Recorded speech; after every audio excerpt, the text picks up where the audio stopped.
Hey guys, tonight we're tiptoeing into territory that's glitzier than your cousin's MLM business opportunity and twice as likely to cause family drama. Yes, we're taking a long, luxurious bubble bath in the not-so-sparkling secrets of the Hilton family empire. Forget the loyalty points. Tonight's journey has more velvet ropes, surprise inheritances, and mysterious disappearances than a Real Housewives reunion at a Vegas buffet. So, before you swan dive into your high thread count sheets, do me a favor.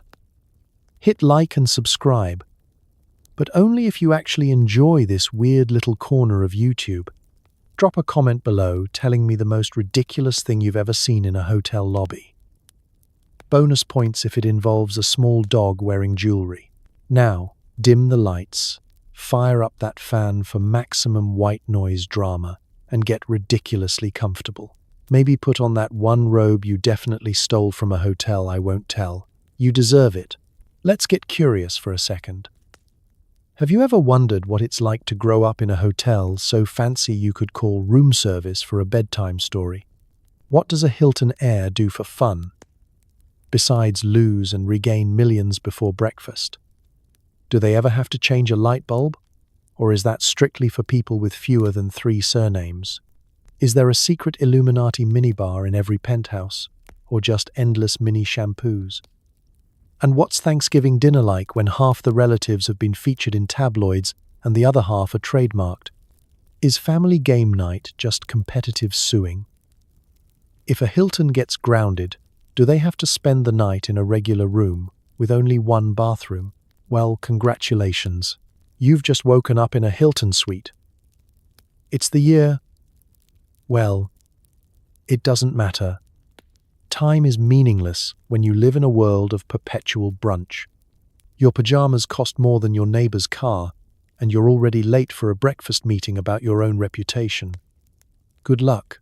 Before there was Paris, before the world knew about loyalty cards or breakfast buffets that last all day, there was Conrad Hilton, an ambitious New Mexican with a sharp suit and an even sharper eye for other people's bad investments.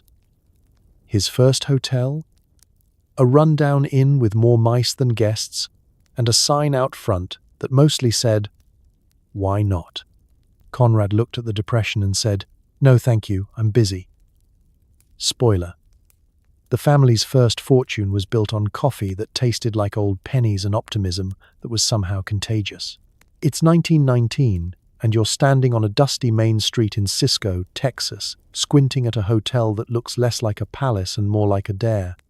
The air smells like old radiator steam and whatever the cook accidentally left on the stove 2 days ago.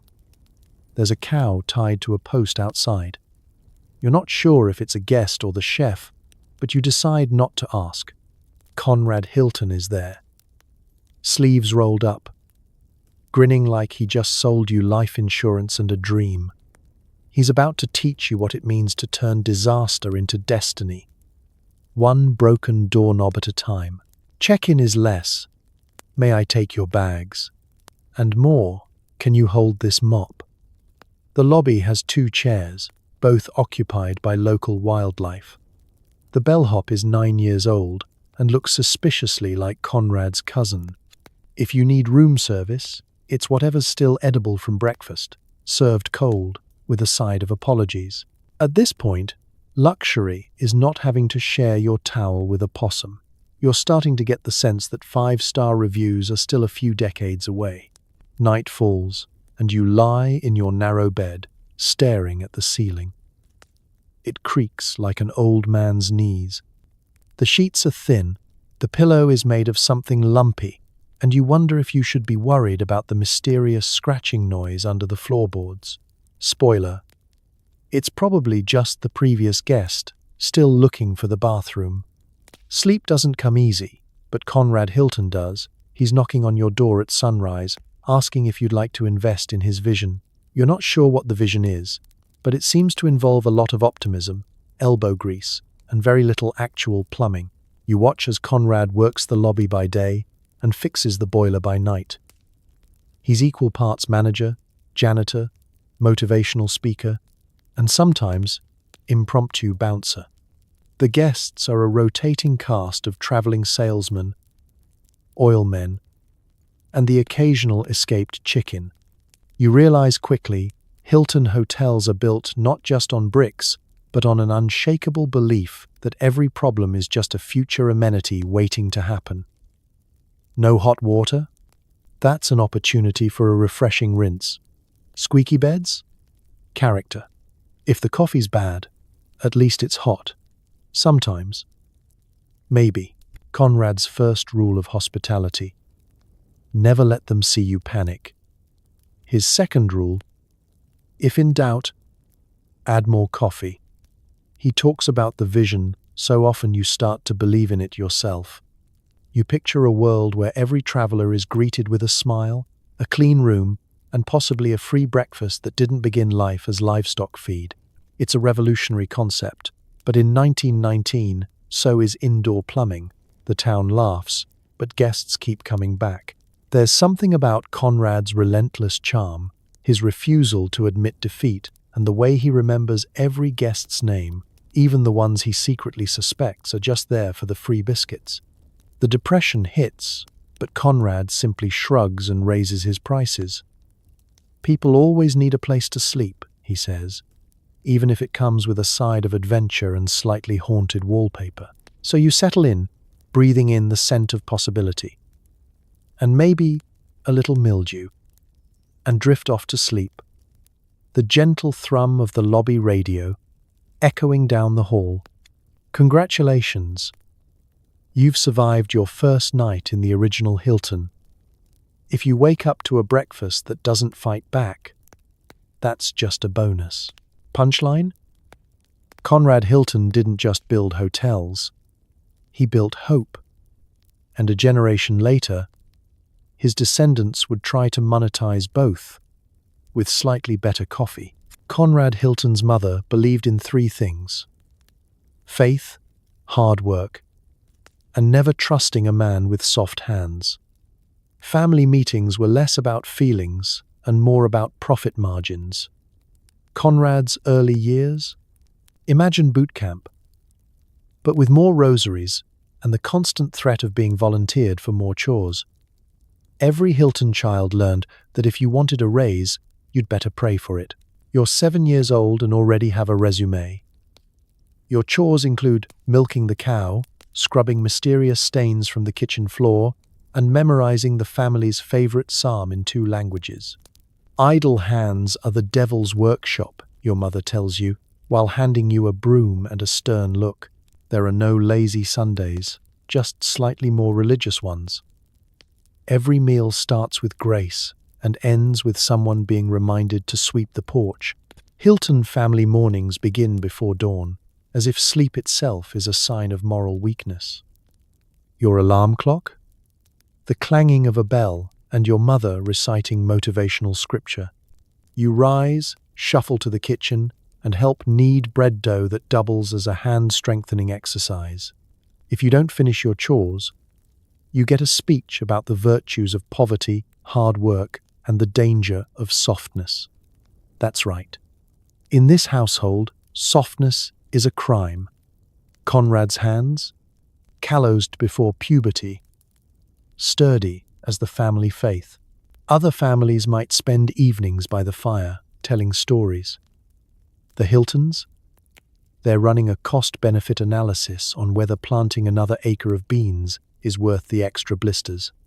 Every family outing is actually a networking opportunity, and lemonade stands are considered early franchise experience. If you accidentally make a profit, someone takes a tithe, and you get to explain what you're saving for at dinner. The Hilton's version of fun is a high-stakes game of who can quote scripture faster. There's no board game night, just competitive reciting and the occasional prayer contest. Your siblings aren't just brothers and sisters, they're your first business rivals. If you want the last slice of bread, you'd better have a solid elevator pitch ready. Family love is unconditional, but dessert is strictly performance-based. Discipline is handed out with the loving consistency of a Swiss train schedule. If you forget to feed the chickens, you get a reminder that God sees all, and so does your mother. There are more life lessons than hours in the day. Did you skip your chores? That's a great way to end up sleeping outside with the goats. And remember, goats don't negotiate. On Sundays, church is mandatory. If you're not in a pew, you'd better be in a hospital bed. Dress codes are strict. Clean hands, clean heart, shoes polished to a shine that could blind a deacon. If you fidget, you get a nudge. If you sneeze during the sermon, that's a family scandal. You pray for forgiveness, for strength, and, if you're really daring, for a slightly lighter chore schedule. In the Hilton household, faith isn't just spiritual insurance, it's a business plan. Every blessing comes with a reminder to use your talents wisely. Every setback is a lesson in character. Failure is temporary, but regret is eternal, and so are the kitchen chores. You learn early that nobody gets something for nothing. Want an allowance? Prepare a written request, plus evidence of improved productivity. Family hugs are warm, but financial advice is warmer. It's tough love, and by tough, they mean indestructible. By the time you're a teenager, you've internalized the system. You pray before you plan before you work, and you work before you even think about relaxing. Sleep? That's for people who don't own property yet. If you ever complain, you're reminded that Conrad Hilton himself started with nothing but faith and a willingness to outwork the sunrise. So tonight, as you drift off, consider this. In the Hilton family, success isn't inherited. It's earned, chore by chore, prayer by prayer, blister by blister. And maybe, just maybe, you'll wake up a little bit richer, if not in money, at least in stories to tell and hands that are never, ever soft. In most families, siblings fight over bathroom time. In the Hiltons, they fought over actual hotels. Conrad had a brother who ran a rival hotel just down the street, and family dinners sometimes featured more lawsuits than soup. Family reunions. Come for the beef, stay for the subpoena. You know your family's competitive, but at least you've never had to install security cameras just to keep your brother from poaching your guests. Imagine growing up where Monopoly wasn't a board game, it was a training module. At Hilton gatherings, the conversation turns quickly from "how's business" to "who's been stealing my staff." If you've ever hidden snacks from a sibling, try hiding your hotel's entire continental breakfast. The rivalry is legendary. It's the kind of sibling squabble that makes he change the Wi-Fi password look like amateur hour. Conrad Hilton's brother Augustus, Gus for short, didn't just open his own hotel. He put it so close you could smell the competing soup of the day.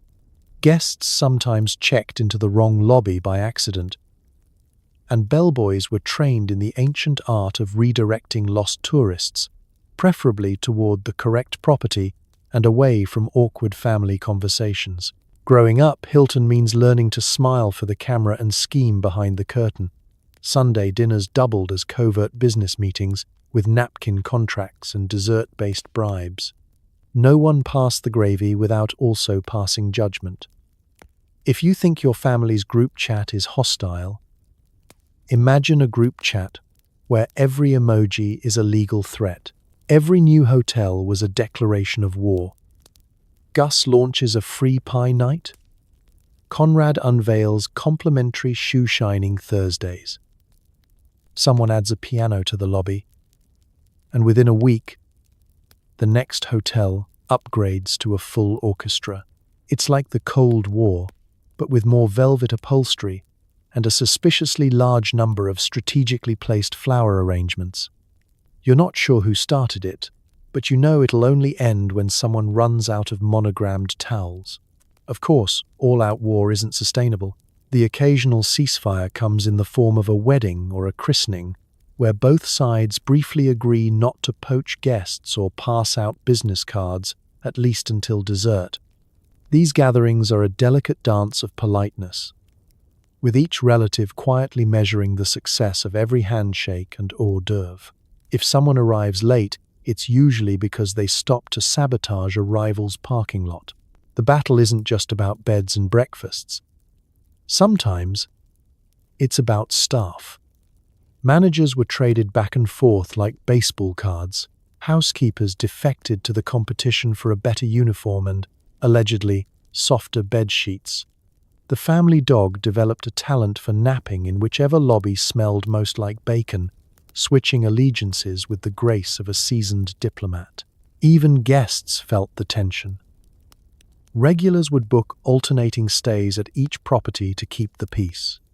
Local businessmen were courted like royalty, lavished with perks, promised the moon, and occasionally mistaken for a secret inspector sent by the other Hilton. Room upgrades were less about hospitality and more about scoring points on the family scoreboard. If you're picturing a peaceful, united family empire, think again. Hilton's sibling rivalry was less Leave It to Beaver and more Game of Thrones, but with fewer swords and more arguments about breakfast hours.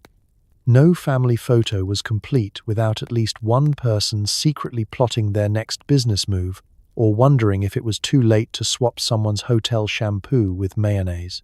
In the end, though, the competition paid off. Both hotels survived, both brothers became legends, and the family got to enjoy the unique privilege of suing each other in style.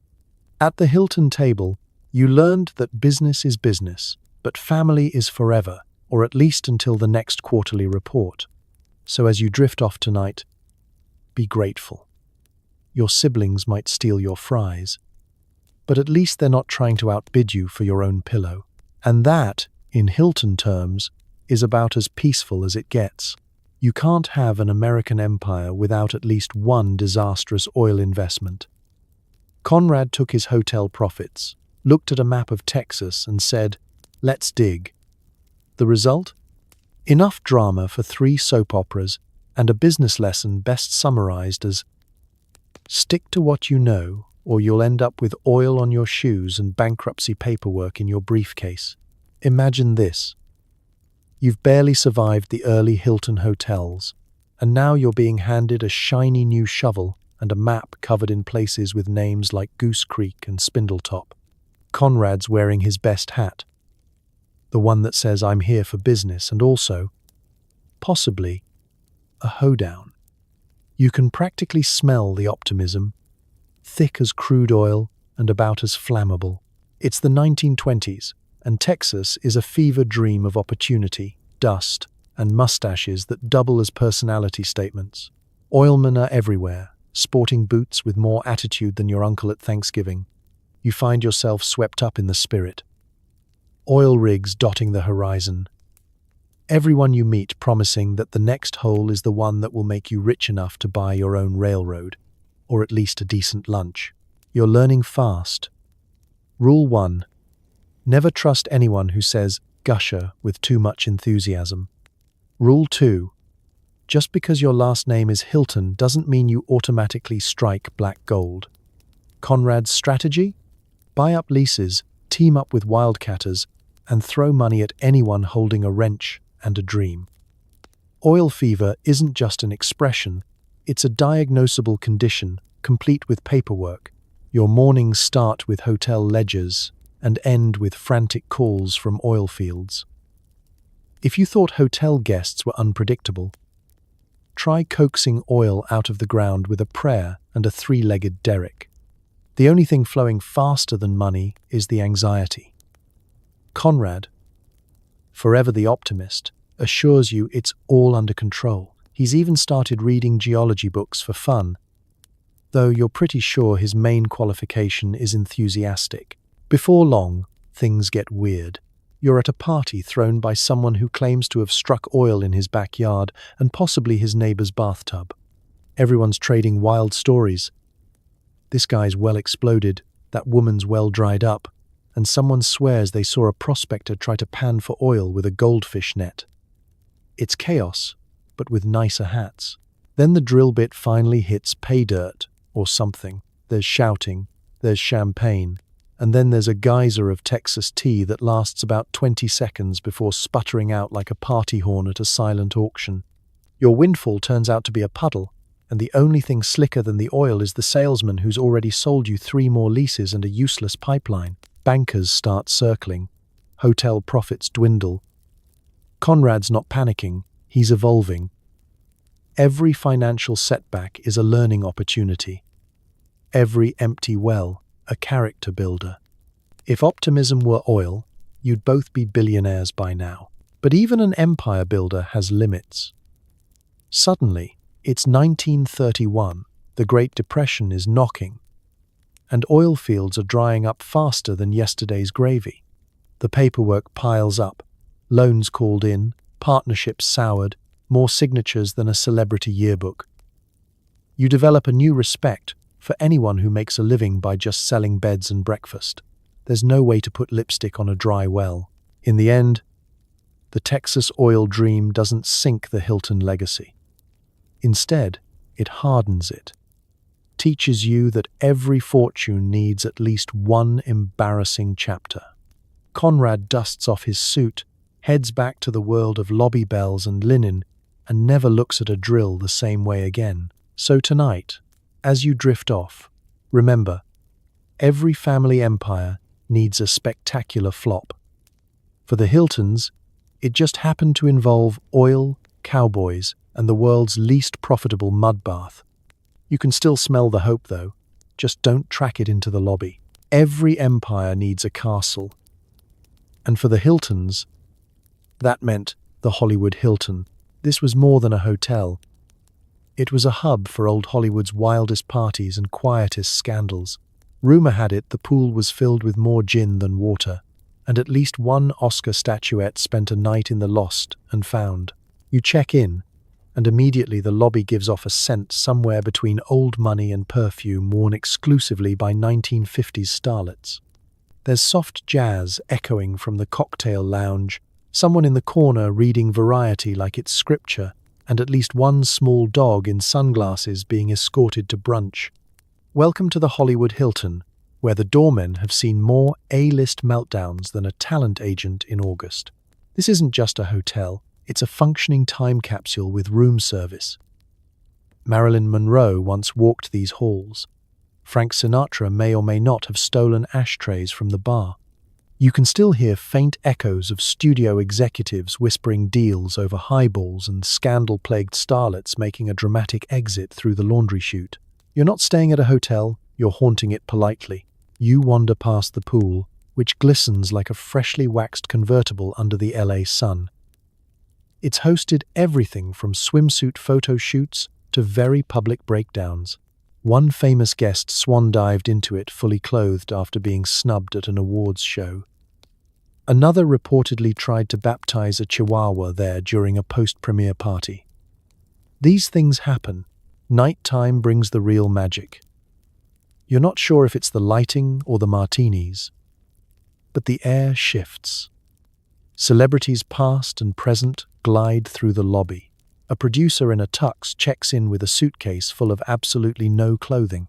Someone's manager is arguing about the minibar charge from 1983.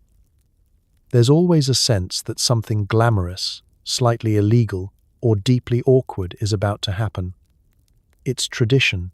At the Golden Globes, the Hollywood Hilton becomes the eye of a celebrity hurricane. Picture it.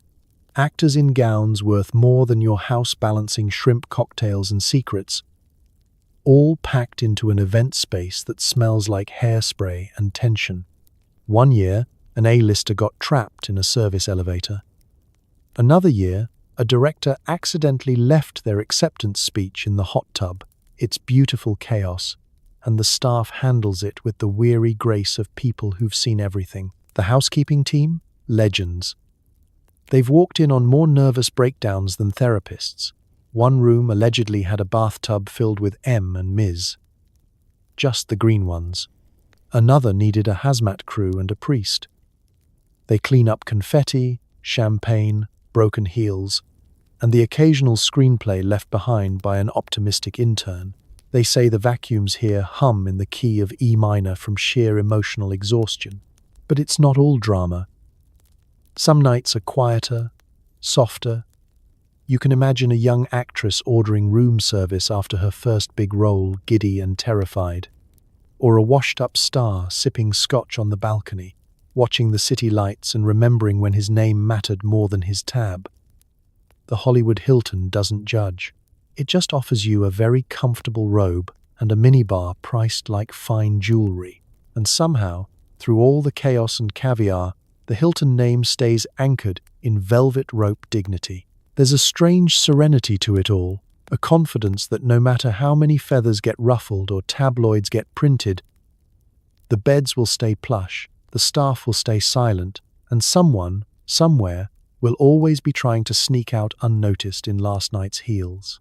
So as you close your eyes tonight, drifting off beneath sheets that are not technically silk but feel close enough, know this: if walls could talk, the Hollywood Hiltons would roll their eyes, pour a martini, and start with, "You're not going to believe this one.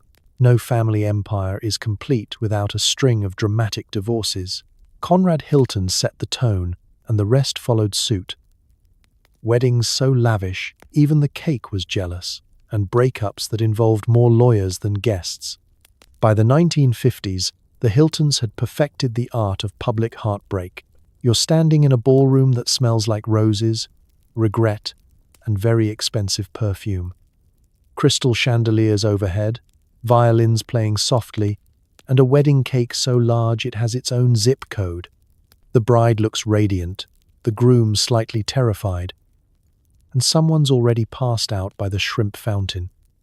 It's a Hilton wedding, where romance is real, but the prenuptial agreement is realer. You blink, and suddenly it's 3 years later. The violins have been replaced by attorneys. The shrimp fountain is now a metaphor for betrayal, and the once happy couple communicates only through formal letters and eyebrow-raising tabloid statements. Welcome to the other side of Hilton love. The part where property gets divided, martini glasses get thrown, and someone walks away with both the house and the poodle. Hilton divorces don't happen quietly. They happen fashionably.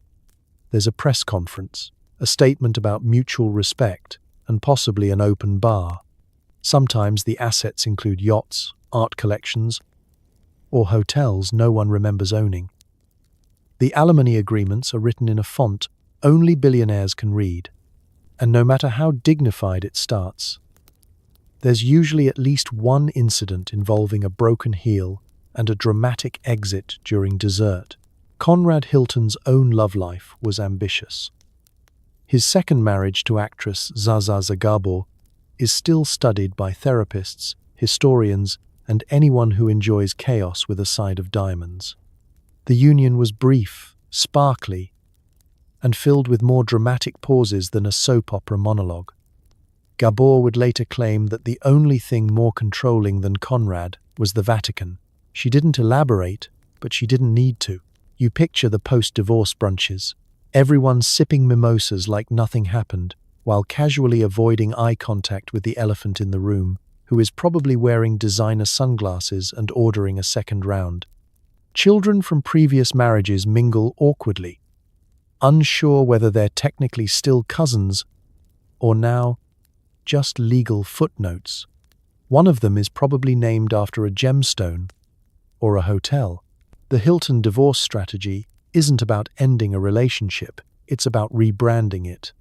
Ex-spouses become valued members of the extended family, which loosely translates to "please don't sue us during awards season."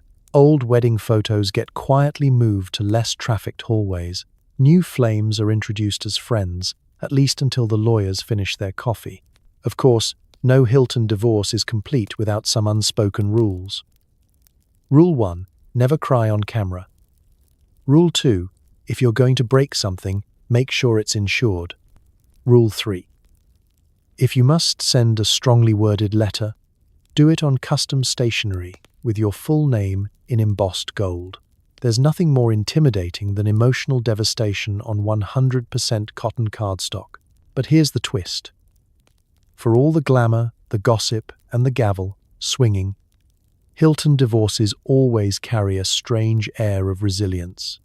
like marriages, were less about forever and more about seasonal investment portfolios. People move on, names change. The family tree gains a few more branches and at least one scathing memoir, and through it all, the hotels keep running, guests keep checking in, the poolside cocktails keep flowing.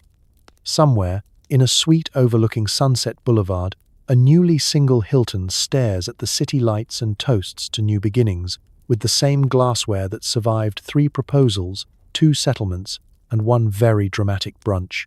So tonight, as you settle beneath your blanket and listen to the soft rustle of vintage divorce papers in the breeze, remember, love may come and go, but the minibar is forever. And in the Hilton family, even heartbreak has a dress code. Conrad's deep Catholic faith clashed magnificently with the realities of running a chain where the bar never closed. Family confessions often sounded like corporate board meetings, and at least one priest was put on retainer to handle the weekly emergency absolution calls. You wake up in a hotel suite with a Bible in the drawer and a cocktail menu on the nightstand. Somewhere in the hallway, someone's asking where the nearest chapel is. Someone else is asking where they left their pants. This is the spiritual contradiction of the Hilton Empire. Sacred intentions in a setting that often feels one martini away from total moral collapse. Conrad Hilton was devout. Like rosary on the dashboard, daily mass attending. Please don't swear in the boardroom devout.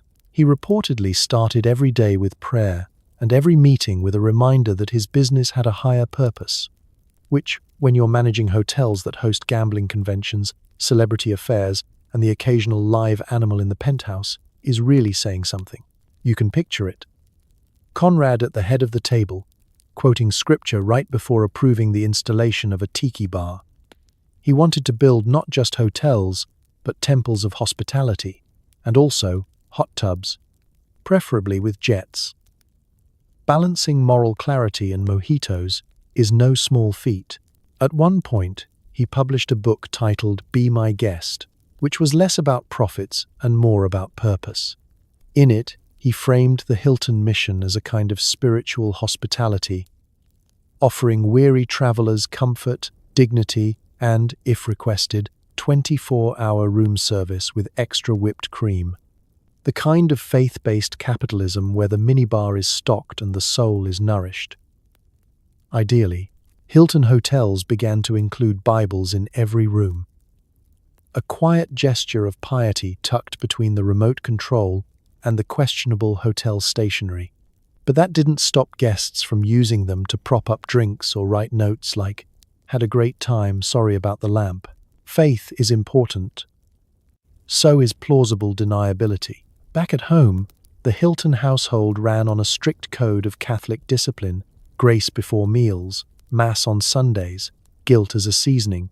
Children were expected to behave like future saints with business cards. The lines between sin and expense reports were blurry. Forgive us our trespasses might have also referred to a slightly shady land acquisition deal in Nevada. And when those spiritual lines did get crossed, which, in a family empire involving alcohol, money, and dozens of ballroom galas, they crossed them in formal wear.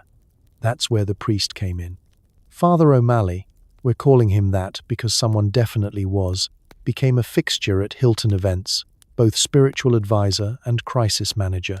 He offered confession, counsel, and, once, CPR to a bishop who passed out during brunch. You imagine Conrad, pacing a hotel corridor in a tailored suit, rosary in one hand, financial statement in the other, trying to make peace with the fact that his hotels were often the scene of moral ambiguity.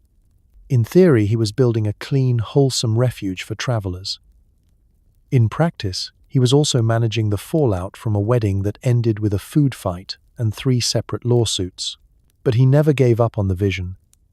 He funded Catholic schools, supported charities, and donated generously to the church. He wanted to leave behind not just buildings, but blessings. There was a sincere belief that you could build an empire and still make it to heaven, as long as you kept your receipts and tithed generously. So tonight, as you drift off in the gentle glow of your reading lamp or minibar light, consider this. Morality is complicated, especially when there's turn-down service involved. But maybe, just maybe, there's room in heaven for a hotelier who tried to do good, served decent coffee, and always made sure there were fresh towels. Faith and hospitality, it's a package deal, heavenly breakfast not included. Building an empire means making enemies. The Hilton legacy includes vicious battles with rival chains, surprise hotel takeovers, and more than one awkward run-in with organized crime. Ever tried to outbid a gangster for a downtown property? It's like Monopoly, but you risk waking up with fewer kneecaps. You're in a smoky boardroom, the kind with leather chairs, ashtrays the size of soup bowls, and a wall clock that's judging your net worth. Conrad Hilton is across the table, sipping coffee that tastes like determination and passive aggression. On today's agenda, crush the competition. Gently, with a smile, preferably through a loophole or a hostile acquisition. You don't build an empire by playing nice. You build it by buying the hotel your rivals are sleeping in. The first major feud? Statler Hotels. Statler was the big dog, the reigning king of clean linens and elevator music.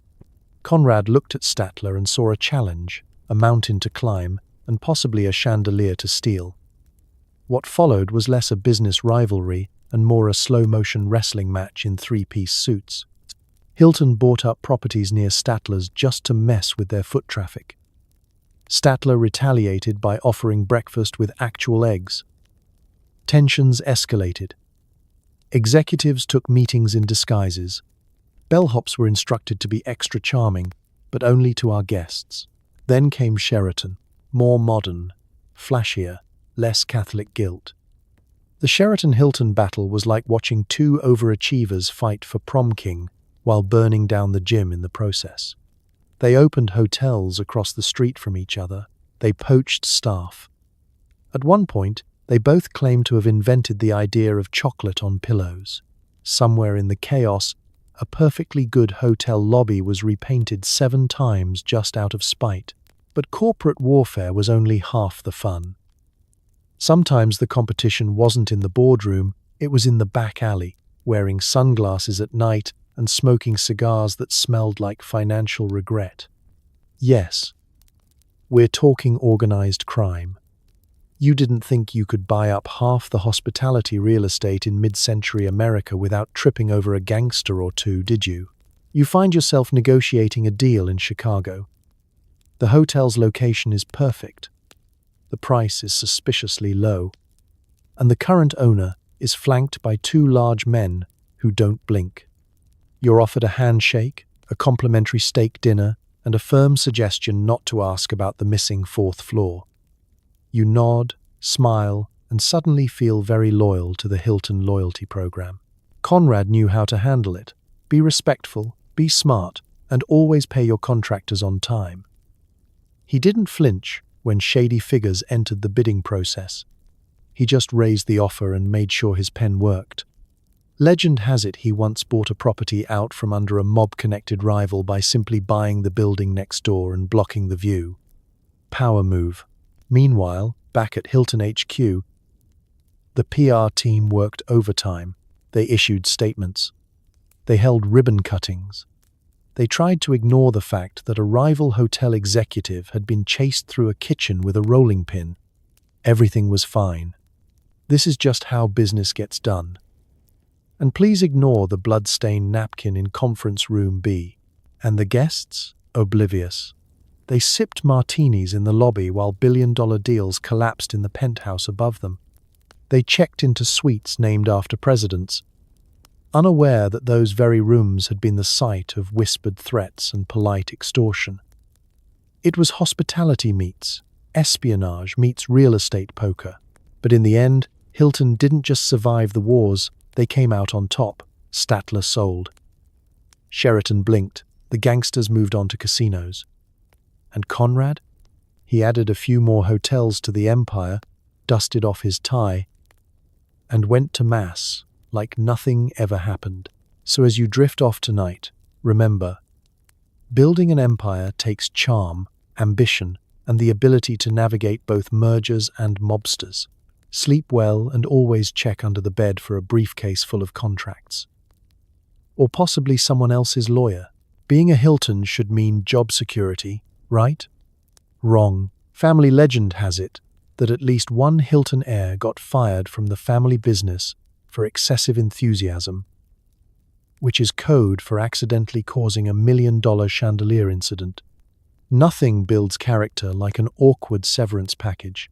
You wake up in a corner office with a view of Los Angeles, your name embossed in gold on the door, and your inbox already full of politely worded warnings. Because in the Hilton family, having the name doesn't automatically mean you get to keep the job. You may be rich, but you're not safe. At least not from yourself. Your first day at Hilton HQ feels like stepping into a legacy museum with a hostile dress code.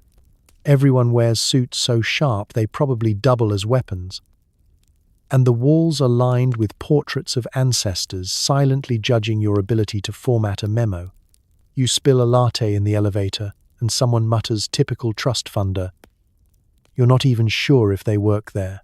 You've been hired in a vague executive capacity, special strategic development liaison, which loosely translates to, we don't trust you with real power, but legally can't say no to your resume. You're tasked with making things more modern, more appealing to Gen Z, and less beige. You suggest neon signage. You're immediately pulled into a meeting called Tone and Brand Appropriateness. Still, you press on. You pitch ideas, like Hilton but with microrooms and zero privacy, or an all-inclusive where the drinks judge you. You talk about vibes in a board meeting. Someone throws a stapler. You push forward anyway. You're a Hilton. You don't back down. Unless, of course, your badge stops working one morning. That chandelier incident? Let's talk about it. You had a vision, a grand reveal at the annual shareholders gala, with dramatic lighting and a crystal installation that descended from the ceiling like a shimmering halo. What actually happened was an unplanned high-speed descent, 4 broken tables, and a viral TikTok titled Hilton Air Rex Hilton Ballroom. Your relatives are not amused. Your grandmother hasn't spoken to you since. HR calls you in. You expect a slap on the wrist, maybe a stern talking to. Instead, they hand you a folder labeled Exit Strategy. You've been pink-slipped by your own bloodline. It's done respectfully, discreetly, and with a complimentary cheese tray, but still, fired from the family business. It's like getting disinvited from your own birthday. The real tragedy? This isn't even rare. You're now part of an unofficial Hilton alumni club. The ones who tried and failed to thrive in the family machine. Some went rogue and started yoga retreats. Others founded candle companies. One cousin just moved to Bali and refuses to explain what he does, but he always looks suspiciously tan. And the family? They move on. The business rolls forward, powered by executives with MBAs, nerves of steel, and no relation to anyone named Paris. Your name might open doors, but it doesn't guarantee you'll be allowed to stay in the room, especially if that room has fragile lighting fixtures and a dress code that frowns on creative flair.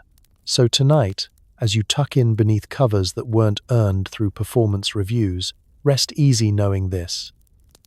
Even in the most gilded families, job security is an illusion wrapped in a monogrammed bathrobe. You may not have the corner office anymore, but you'll always have the last name and the lawsuit insurance, probably. From Marilyn Monroe to Frank Sinatra, the guest book reads like a fever dream, but for every VIP, there were 50 disasters. Stolen bathrobes, mysterious fires, and at least one Elvis impersonator who refused to check out. Hotel management tip: if you see someone riding a llama in the lobby, don't ask. You're behind the concierge desk, pretending to look calm while your earpiece buzzes with words like unauthorized fog machine and champagne cannon incident. Welcome to the Hilton experience, where the suites are plush, the guests are famous, and the problems are somehow both glamorous and completely unhinged. Let's start with the celebrities. You think it's exciting until you're asked to find a hypoallergenic mattress, a purple humidifier, and 17 peeled grapes for someone who may or may not be a bachelorette runner-up. One time, a rock star requested that his suite be invisible to the press and gravity. He was gently escorted to the bar. Another guest, no names, but let's just say he once headlined Vegas, insisted on playing saxophone in the hallway at 3 a.m., claiming it was for the acoustics. Guests complained. Management intervened. The saxophone was eventually confiscated and now lives in the lost and found alongside a designer shoe, a solid gold toothbrush, and the dignity of half the staff. And then there's the llama. No one booked it. No one remembers it arriving. But there it was, calmly chewing in front of the elevators like it had a reservation. Security asked around. A man in a leopard print robe simply said, "He's with me," and that was that. The llama stayed 2 nights, charged nothing to the room, and tipped better than most influencers. You quickly learn that VIP doesn't always mean very important person. Sometimes it means very intense panic. One heiress called to report a ghost in her mini fridge. Turned out it was steam from the complimentary sushi platter. A former teen idol once tried to pay for his stay with expired coupons and a signed headshot. He was politely upgraded to the lobby. But the real drama starts at checkout. A woman in diamonds storms to the desk. Her complaint? The swan towels weren't emotionally expressive. You nod. You apologize. You offer her a voucher for breakfast, even though she claims she's only spiritually allowed to consume moonlight. She accepts, but only after you promise to call the towels liberated. Room service? A circus. One actor demanded his breakfast eggs be cooked in complete silence. A pop star insisted her coffee be stirred clockwise only, with a spoon that hadn't been tainted by dairy. The spoon was flown in from another location. It still wasn't good enough. The pool? Constant chaos. One night, a guest tried to stage a synchronized swimming routine with strangers. Another guest complained about the pool not being salted to Himalayan purity standards. Someone once brought a harp to the hot tub. It didn't end well. Harps are not waterproof. Now there's a sign, and yet, despite the madness, the staff presses on. Bellhops dodge small dogs in handbags. Housekeeping develops psychic abilities. The front desk learns 50 different ways to say, "Of course, mister." Redacted will get that taken care of immediately. It's not just customer service, it's survival, lightly perfumed and always smiling. You lie down at the end of your shift, brain buzzing with the scent of champagne and unanswered noise complaints. You remember the man who asked if his room could face away from Mercury, and the guest who wanted their bed to be slightly less horizontal. You don't even question it anymore, because in a Hilton, the customer is always right.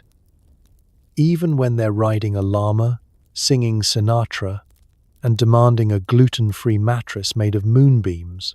So tonight, as you settle into your own bed, firm, drama-free, and llamaless, take a deep breath and be grateful that your pillow isn't haunted and your neighbors aren't famous. Probably. Fast forward to the 2000s. Suddenly, the Hilton name meant pink limos, toy dogs, and a reality show that taught the world about sliving. Paris Hilton turned her trust fund into an aesthetic. And for a decade, paparazzi followed every move, often to places with terrible lighting and questionable fashion. You wake up in a world of juicy couture, flip phones, and glitter lip gloss. It's 2004, and Paris Hilton is everywhere. Magazine covers, billboards, your living room television, asking if something is hot. The hotel business is still chugging along quietly in the background, but the brand has changed. It's no longer just about marble lobbies and signature mints on pillows. It's about spray tans, paparazzi flashes, and chihuahuas with their own skincare routine. Paris Hilton didn't just inherit the Hilton name, she remixed it into something neon, loud, and unforgettable.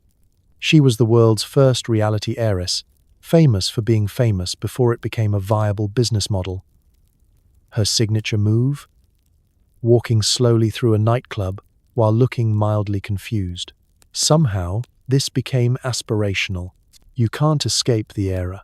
There she is, arriving at a gas station in a floor-length gown. There she is again, leaving a club with her shoes in one hand and a small dog in the other, announcing her latest fragrance that smells like ambition and vanilla. If you look closely, you'll spot Nikki Hilton in the background, quietly clutching a clutch and whispering, "I went to fashion school." The reality show The Simple Life is airing.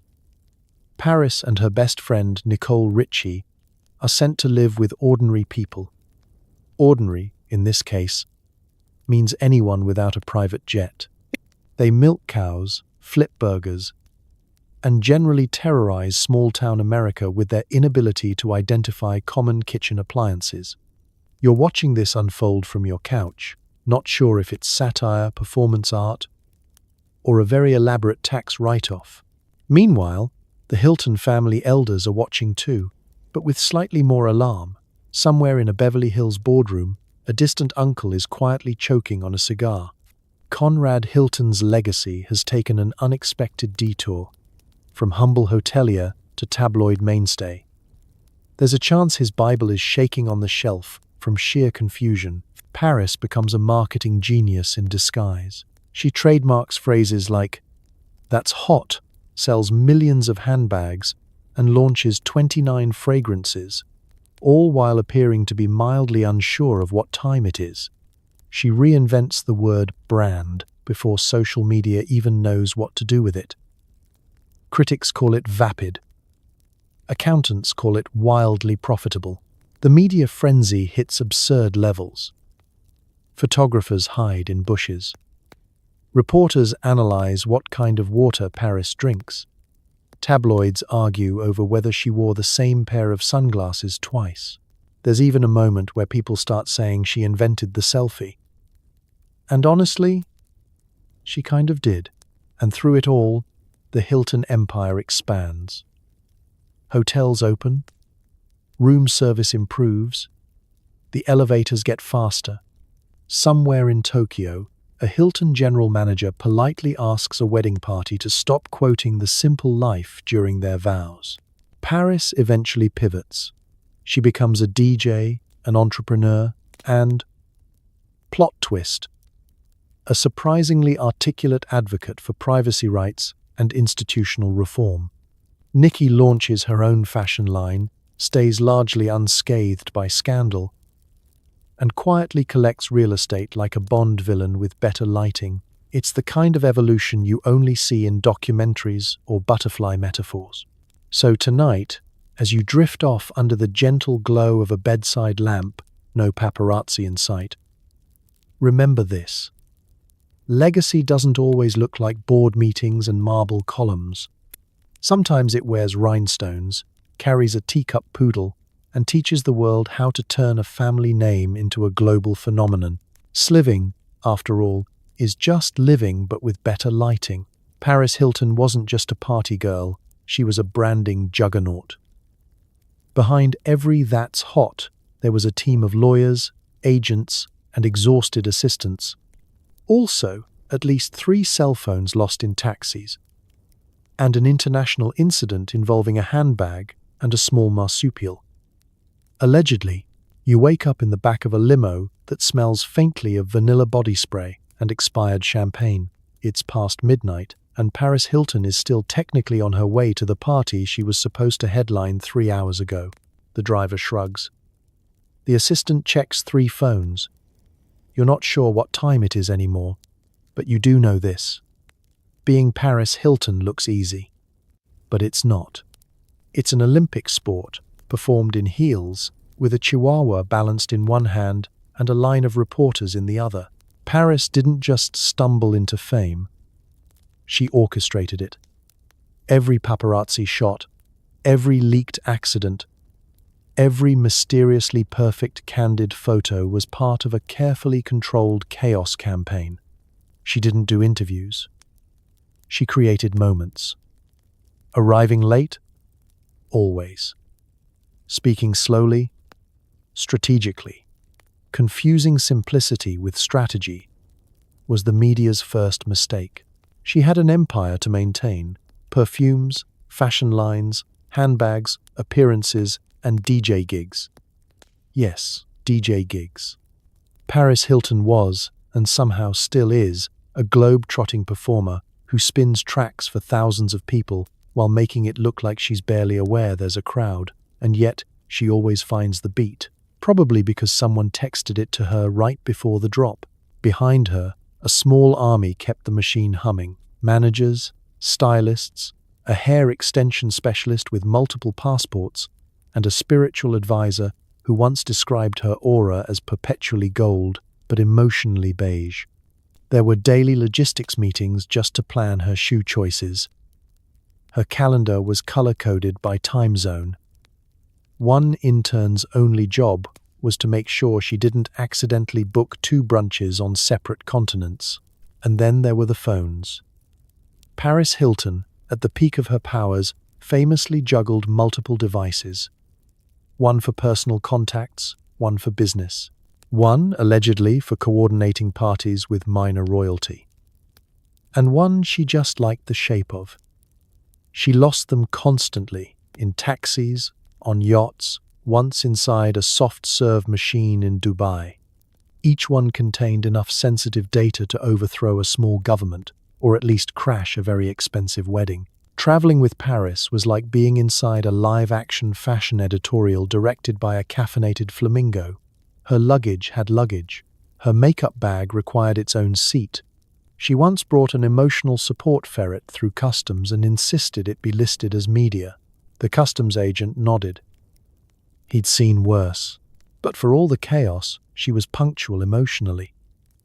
She arrived exactly when she meant to, just late enough to cause a scene, but early enough to avoid legal repercussions. It was an art form, an instinct, a metaphysical power reserved only for the truly, genetically branded. And despite the critics, Paris had staying power. While other socialites flared up like flash paper and vanished into reality show reruns, she remained, reinventing, rebranding, somehow always on the edge of relevance, like a rhinestone clinging to the hem of pop culture. Of course, there were stumbles. The handbag incident, the unfortunate marsupial encounter, the brief time she thought Walmart was an upscale designer boutique. But through it all, she kept smiling, kept posting, and somehow made famous for being famous into a viable retirement plan. So tonight, as you sink into your mattress, not memory foam, but still decent, spare a quiet moment for Paris Hilton, a paradox in heels, a mogul in lip gloss, a master of the late entrance who always managed to leave a mark. Sleep well. Your legacy probably won't involve a marsupial and 3 iPhones in a fountain. But hey, there's still time. You haven't truly lived until you've had to apologize to a Saudi prince for the noise at your 27th birthday. The Hilton approach to PR? Smile, wave, and always have a backup publicist. Also, learn to dodge champagne corks at red carpet events.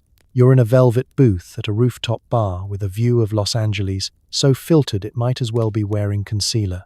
There's a DJ who's never met silence, a guest list with more nobility than a Renaissance banquet, and someone in the corner dressed as a disco ball for the vibe. Welcome to the Hilton family's approach to public relations.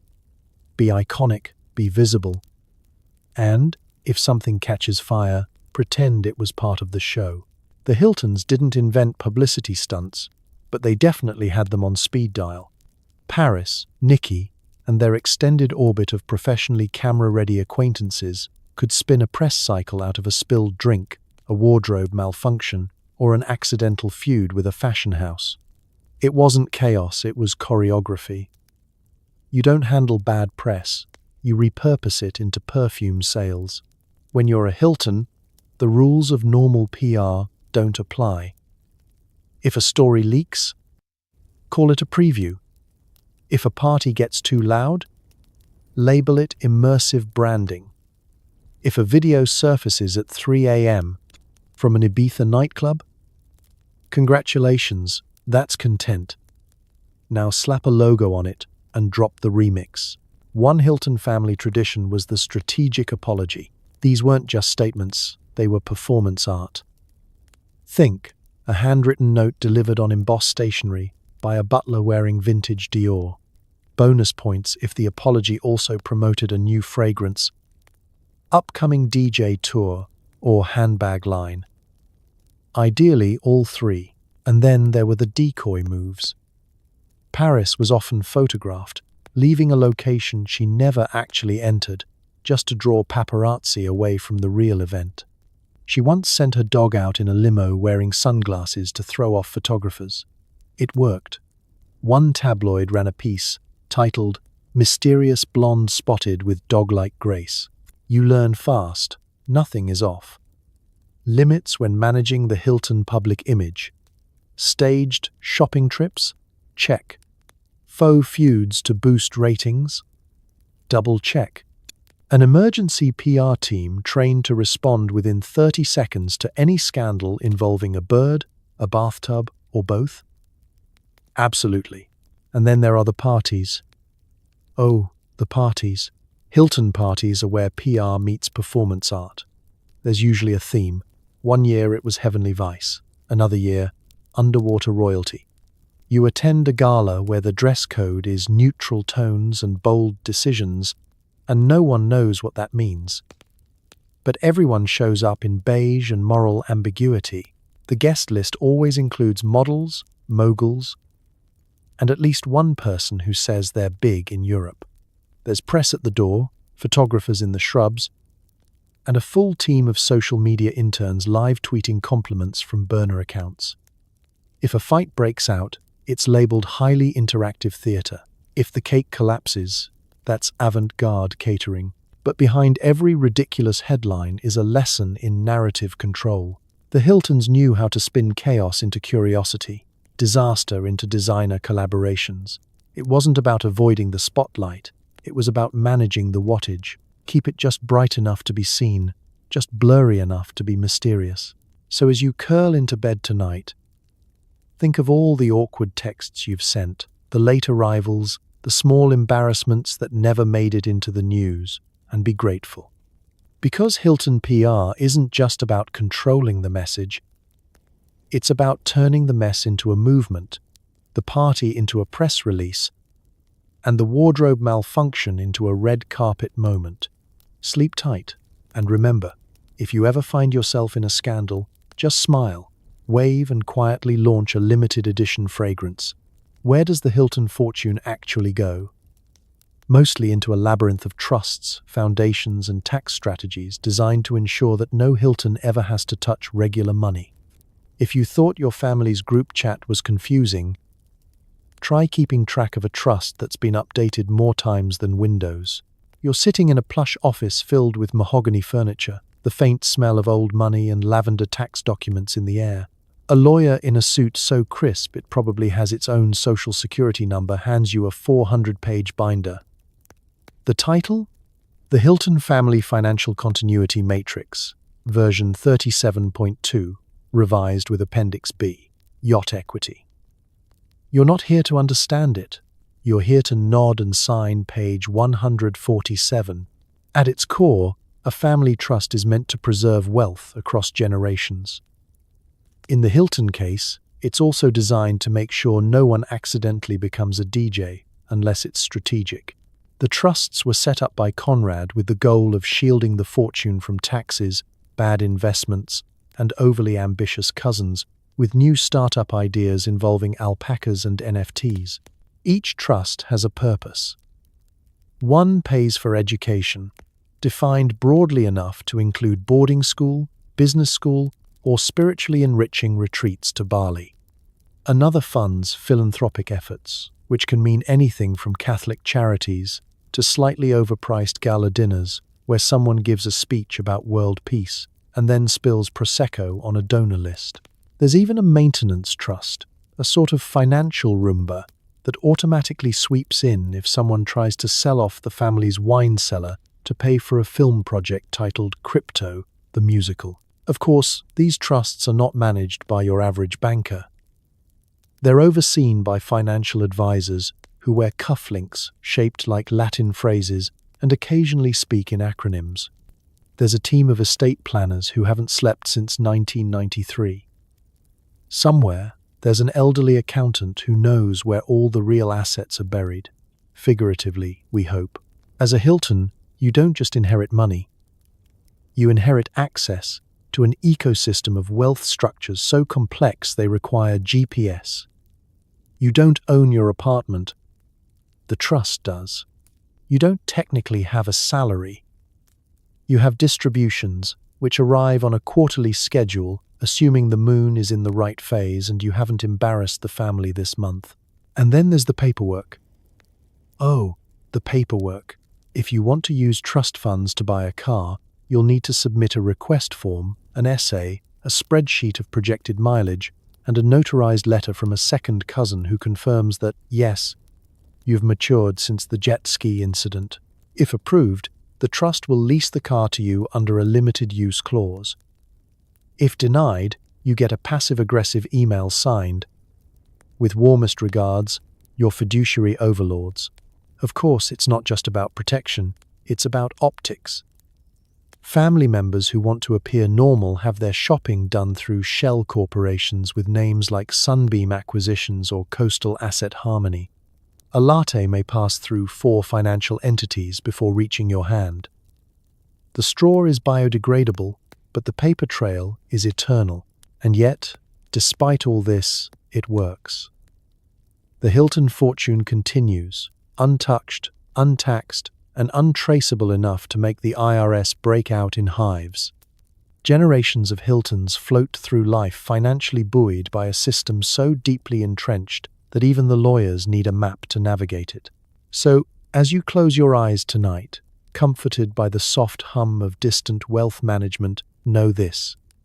Some families pass down recipes.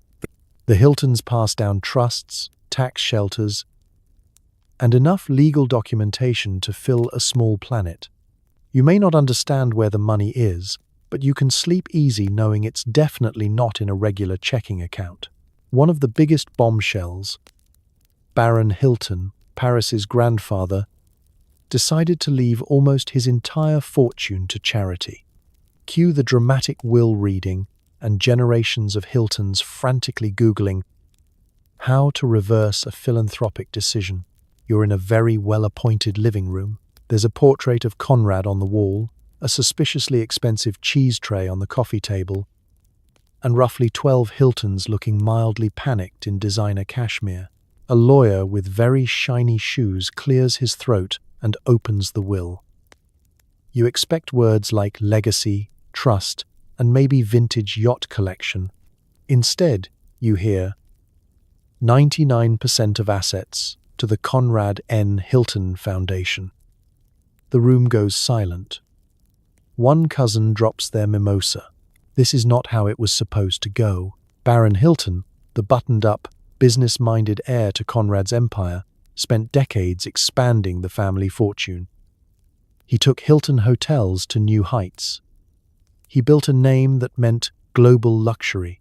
And then, in a final plot twist that no one saw coming, he decided to give it all away to charity. Not to his children, not to his grandchildren, not even to his dog, which was a popular option among billionaires at the time. You can feel the ripple effect. Designer handbags get quietly returned. Trust fund calendars are suddenly revised with the words, "Budget meeting" in alarming bold. A Hilton heir dramatically gasps, "Does this mean I have to work?" It's not a question. It's a threat to the universe. Let's rewind. Baron wasn't being petty. He was honoring his father's wishes. Conrad Hilton had always said he wanted most of his wealth to go to good causes, hospitals, education, helping the poor. Baron originally disagreed, even sued the estate over it. But then, plot twist, he changed his mind. Maybe it was wisdom. Maybe it was taxes. Maybe it was one too many awkward charity dinners where he had to pretend to enjoy quinoa. Either way, he announced that the Hilton fortune, valued at around $4.5 billion, would largely bypass the next generation and head straight into the arms of the Conrad N. Hilton Foundation. Cue the dramatic music and the faint sound of someone sobbing into their inheritance projections. Family group chats exploded. The phrase, "he can't do that," was texted 47 times in 5 minutes. Cousins scrambled to update their LinkedIns. Some tried to start businesses. Others Googled, "What is an LLC?" And, "Do people still invest in cupcakes?" A handful started podcasts. None were good. To be fair, the Hilton heirs didn't exactly end up broke. There were still trust funds, properties, and those mysterious offshore accounts labeled Sunset Dune Holdings LLC that no one likes to talk about. But it wasn't empire money. It was just rich money. The difference, while subtle, can be felt most acutely when trying to buy a private jet. And realizing you now need a co-signer, Baron, meanwhile, was unapologetic. He gave interviews where he said things like, "We have enough," which is a lovely sentiment unless you were planning to launch your tequila brand with an indoor waterfall and a holographic dolphin. And the Conrad N. Hilton Foundation, it thrived. Billions poured into programs to help the poor, fund clean water initiatives, and support global education. It turns out, building hotels is profitable. But giving money away? That's legacy. Baron went from boardroom to beatitude with one signature. So tonight, as you drift off in your reasonably sized bed with a reasonably priced duvet, consider this. Sometimes betrayal is just philanthropy with bad timing. The Hiltons may have lost a fortune, but the world gained a lot of clean drinking water. And if you're ever cut out of a will, just remember, you can't spend what's not yours, but you can start a very dramatic memoir. Chapter 1. The Billionaire Who Ghosted Me. Buying the Waldorf Astoria was a family flex of epic proportions. Did they need another hotel? No. Did they want to outdo the Rockefellers? Absolutely. The only thing more excessive than the chandelier budget was the floral arrangement insurance. You wake up in the heart of Manhattan, staring up at a building that seems less like a hotel and more like an overly dramatic wedding cake that got vertical. It's the Waldorf Astoria, a name so fancy it practically whispers you can't afford the lobby as you walk by. But now, it's Hilton property. Because why build a modest hotel chain when you can casually acquire one of the most iconic buildings in America just to prove a point? This wasn't just a business move. It was a power move. A symbolic declaration that Hilton wasn't just in the hospitality industry. They were the hospitality industry. Buying the Waldorf was like someone showing up to a housewarming party in a solid gold bathrobe. Subtle? No. Effective? Also no. But unforgettable? Absolutely. At the time, the Waldorf was already dripping with legacy. Presidents stayed here. Foreign dignitaries negotiated treaties here. One time, a Saudi prince brought his own elevator. The kitchens had more chefs than your local school district has faculty. Room service included caviar, cigars, and the option to have your soup blessed by a monk. Allegedly, and yet, the Hiltons bought it like it was a used Volvo. Just signed the papers, smiled for the cameras, and ordered new carpets that somehow cost more than your student loans. They upgraded the suites, rebranded the towels, and tried very hard not to touch the historical wallpaper, mostly because it was protected by 7 historical societies and a stern woman named Eunice, who guarded it with clipboards and passive-aggressive signage. Of course, the building came with its own quirks. There were secret tunnels, elevators with more buttons than functions, entire floors that nobody talked about. There's a hallway where the temperature is always 58 degrees and smells faintly like 1952. No one knows why. And frankly, no one wants to ask. Maintenance was an Olympic sport. One chandelier required its own technician, ladder team, and a guy named Gary who only worked Tuesdays. The floral budget alone could support a small Scandinavian village. Every light bulb change was a 4-person operation involving a certified electrician and an opera playlist to maintain the vibe. The guest list was even more complicated. You had heads of state, rock stars, and billionaires who insisted on staying under pseudonyms like Mr. Smith or Dr. Unicorn. Secret Service agents casually roamed the halls.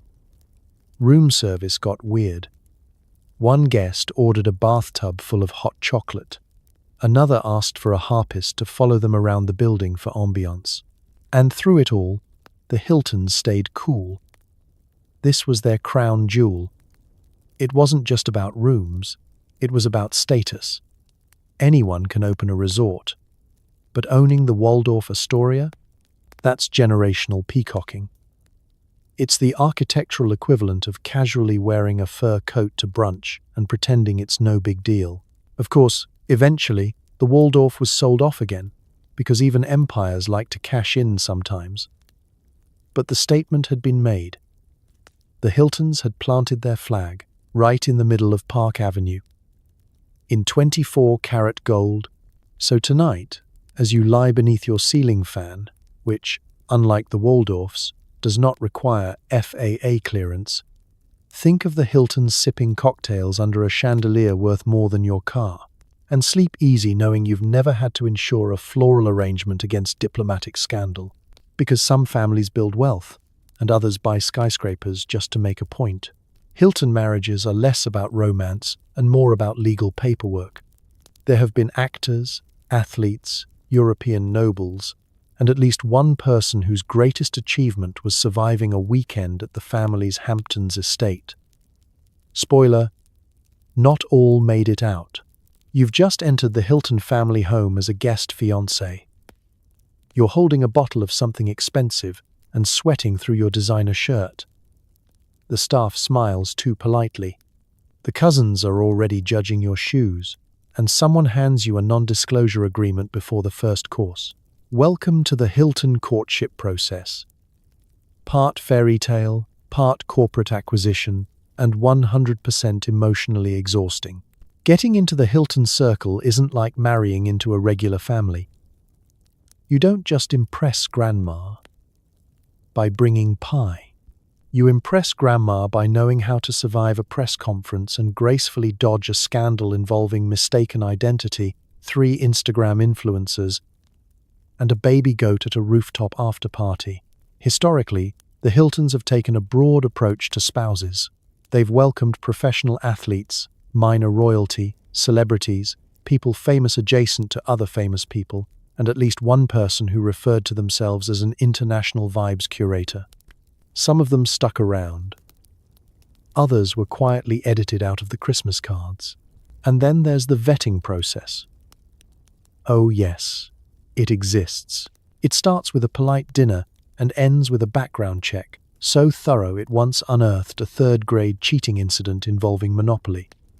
You don't date a Hilton, you enter negotiations. The prenup is thicker than the script of a Marvel movie and includes clauses for everything from yacht etiquette to public crying frequency. One unlucky suitor famously proposed at a family fundraiser. It went fine until he tried to give a toast and used the wrong fork. He was gently escorted out by 2 assistants and replaced by the dessert course. Another guest lasted just 6 weeks after declaring they didn't really do hotels. The Hiltons didn't really do him after that. But for those who do make it through the gauntlet, marriage into the Hilton dynasty can be generous. The weddings are opulent, the rings are large enough to cast shadows, The flower budget rivals most national parks. At least one reception included fireworks, synchronized swimmers, and a hologram of the couple's favorite pet, performing a medley of love songs. Still, it's not all luxury and love songs. Hilton in-laws must learn to navigate media training, brand alignment, and the delicate art of dodging Paris's chihuahua while wearing heels. They have to attend charity galas that last longer than the Oscars and family brunches where eye contact is a form of psychological warfare. There are perks, of course. Gift bags that require forklifts, front row seats at Fashion Week, a lifetime supply of hotel shampoo. But the pressure is immense. One spouse once forgot the name of a family foundation during a red carpet interview and was publicly described as currently experiencing time apart, which is Hilton code for he's been banished to the guest house indefinitely. Still, some in-laws thrive. They adapt. They charm Eunice from the family office. They remember the names of obscure cousins. They sit quietly during financial briefings and pretend to understand how trust fund quarterly disbursements are affected by global interest rates. They smile, wave, and whisper the family motto: dignity, discretion, and don't touch the vintage china. So tonight, as you lay in your perfectly ordinary bed beside your perfectly ordinary partner, take a moment to be grateful. You don't need media coaching to survive Thanksgiving. You don't need to worry about being ambushed by paparazzi at brunch. And best of all, you've never had to apologize for mistaking a Hilton heir for the valet. Probably. Every so often, a Hilton manages to order room service so bizarre it makes headlines. Was it the time someone requested 47 eggs at 3 a.m.? Or the infamous, "I want all the blue M and Ms. Ryder"? The real secret, it's all in the service charge. You're a night shift room service attendant at a luxury Hilton suite. It's 2:47 a.m. Your shoes squeak on the marble. You're holding a silver platter that contains nothing but 12 peeled grapes, exactly 1 inch apart, a request from a VIP guest who once described themselves as a light sleeper with dietary convictions. You knock. The door opens. There's a parrot. You don't ask questions. Room service at a Hilton isn't just a perk, it's performance art. Guests don't just order food. They manifest desires, moods, and sometimes emotional breakdowns, all via cheese plate. Some want strawberries flown in from a specific region of Italy that doesn't actually grow strawberries. Others demand toast that's not too crunchy, but not too bread-like. The trick, apparently, is to emotionally wound the bread first. Of course, the Hiltons themselves were the pioneers of this culinary chaos. As family members drifted from hoteliers to headline makers, so did their orders. One heir insisted his burger be assembled in a clockwise motion. A socialite once requested soup in the prettiest bowl you have, but emotionally blue. The kitchen staff now refers to this as a level 3 existential request.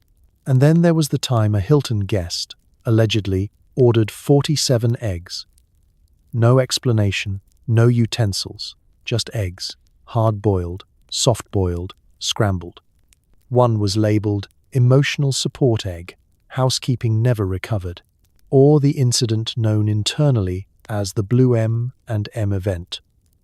A guest demanded a bowl of M and Ms, but only the blue ones. Legend has it an intern spent 4 hours sorting them by hand, while whispering motivational quotes and occasionally questioning every decision that led to this moment. The M and Ms were delivered. The guest didn't eat them. They just wanted to see if anyone would actually do it. And they did, because at the Hilton, the customer is always right. Even when they're definitely not. Room service becomes a kind of theatre. Every tray arrives with perfectly aligned cutlery, a linen napkin folded with architectural precision, and a bill that reads like a short novel.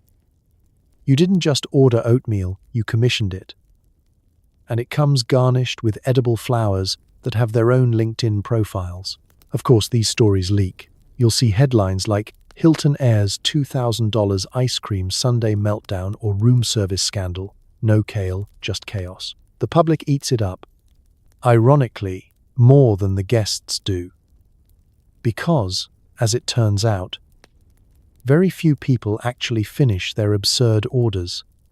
The food is a prop, a statement, a passive-aggressive flex against both reality and blood sugar levels. The kitchens, meanwhile, operate like military installations. There's a designated team for eccentric dietary needs, a specialist in water temperature, a legendary sous chef known simply as the Butter Whisperer. They've seen it all.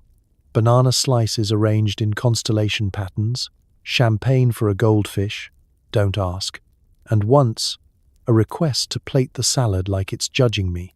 But through it all, the staff remains calm, collected, and aggressively polite, because that's the Hilton difference. Service, no matter how strange, delivered with a smile, and an 18% gratuity automatically applied. So tonight, as you drift off beneath your not-too-soft sheets, be thankful that your midnight snack involves nothing more than walking to your kitchen and grabbing leftovers. No parrot, no gold-plated soup spoon, no emotionally complicated melon cubes, because sometimes luxury is just knowing that your eggs don't have to be pre-approved by a stylist. You can't have a hotel empire without at least a few ghosts. Some Hiltons swear they've heard phantom typewriters, mysterious footsteps, or the sound of old business deals echoing down the hall. Either that, or it's just another overworked bellhop. You've just checked into a Hilton suite with velvet drapes, gold-accented fixtures, and a thermostat that makes haunting groans when set below 72. Everything looks pristine, but something feels off. You glance down the hallway. The lights flicker softly. A cold breeze brushes your shoulder. A whisper floats through the air. Continental breakfast ends at 10. You are not alone. Yes, like all great dynasties with a flair for real estate and revenge, the Hilton Empire has its share of ghost stories, most of them whispered by night staff after a long shift and at least one complimentary wine tasting. Because when you run hundreds of hotels, chances are a few of them come with, let's call it, bonus occupants. There's the legend of the bellman who never clocked out, a spectral figure in pressed slacks and white gloves. Seen roaming the hallways of a once grand Hilton ballroom in Chicago. He doesn't speak, but he does silently point guests back toward the ice machine. One woman claims he helped her carry her bags, only to vanish before she could tip him. Honestly, that's the real tragedy. Another tale comes from the Waldorf Astoria, classic ghost territory. Elevators that stop on floors that don't exist. A flickering chandelier that insists on swaying at 3:13 a.m. every night. One suite reportedly smells like vintage cigars and misplaced ambition. Paranormal experts were called. They found nothing but did leave behind a $2,000 invoice and a haunted plant. But the real showstopper is the Hilton suite in Beverly Hills, where Conrad Hilton himself allegedly wanders on rare occasions, probably checking that the minibar is fully stocked and no one's moved his portrait. Guests have reported the scent of aftershave and a sudden urge to invest in real estate. Sometimes it's the newer Hiltons with the creepiest vibes. A recently opened branch in Asia had reports of unexplained static on phones, TVs turning on with infomercials that hadn't aired in years, and one guest who swore they saw a woman in a 1940s gown ballroom dancing alone in the spa. No staff reported a guest matching her description. They did, however, upgrade her to a suite with a view, just in case. Even Paris Hilton has joked, publicly, that some of the family properties are definitely haunted. She once claimed to hear someone whisper sliving in an empty hallway. It might have been her own echo, or a ghost influencer. You never really know these days. The Hilton staff, of course, are pros. They're trained not just in five-star hospitality, but in handling guests who wake up convinced they've seen a floating executive in the mirror. One employee said, "If the ghost doesn't complain about the pillows, it's not a real problem." Spoken like someone who's folded towels for the undead. Still, the Hilton family doesn't mind a little paranormal pizzazz. If anything, it adds character. A haunted suite becomes a selling point. Some guests request the ghost floor. Others leave glowing reviews like best night's sleep I've ever had, even with the whispering. And maybe that's the truth of it. The Hiltons have built more than a hotel chain. They've built temples of memory, some filled with laughter, some with scandal, and some, apparently, with guests who really don't want to check out. So tonight, as you drift off under your comforter, real, not ghostly, take comfort in knowing that the creak in your hallway is probably the plumbing. Probably. And if not, at least you know the ghost has excellent taste in hotels. The Hilton family is famous for loving their pets, sometimes more than certain relatives. The pet spa budget could fund a small country, and rumors abound of a chihuahua with its own personal chef. Yes, really. You wake up in the guest wing of a Hilton estate, groggy and grateful for the 1,200 thread count sheets.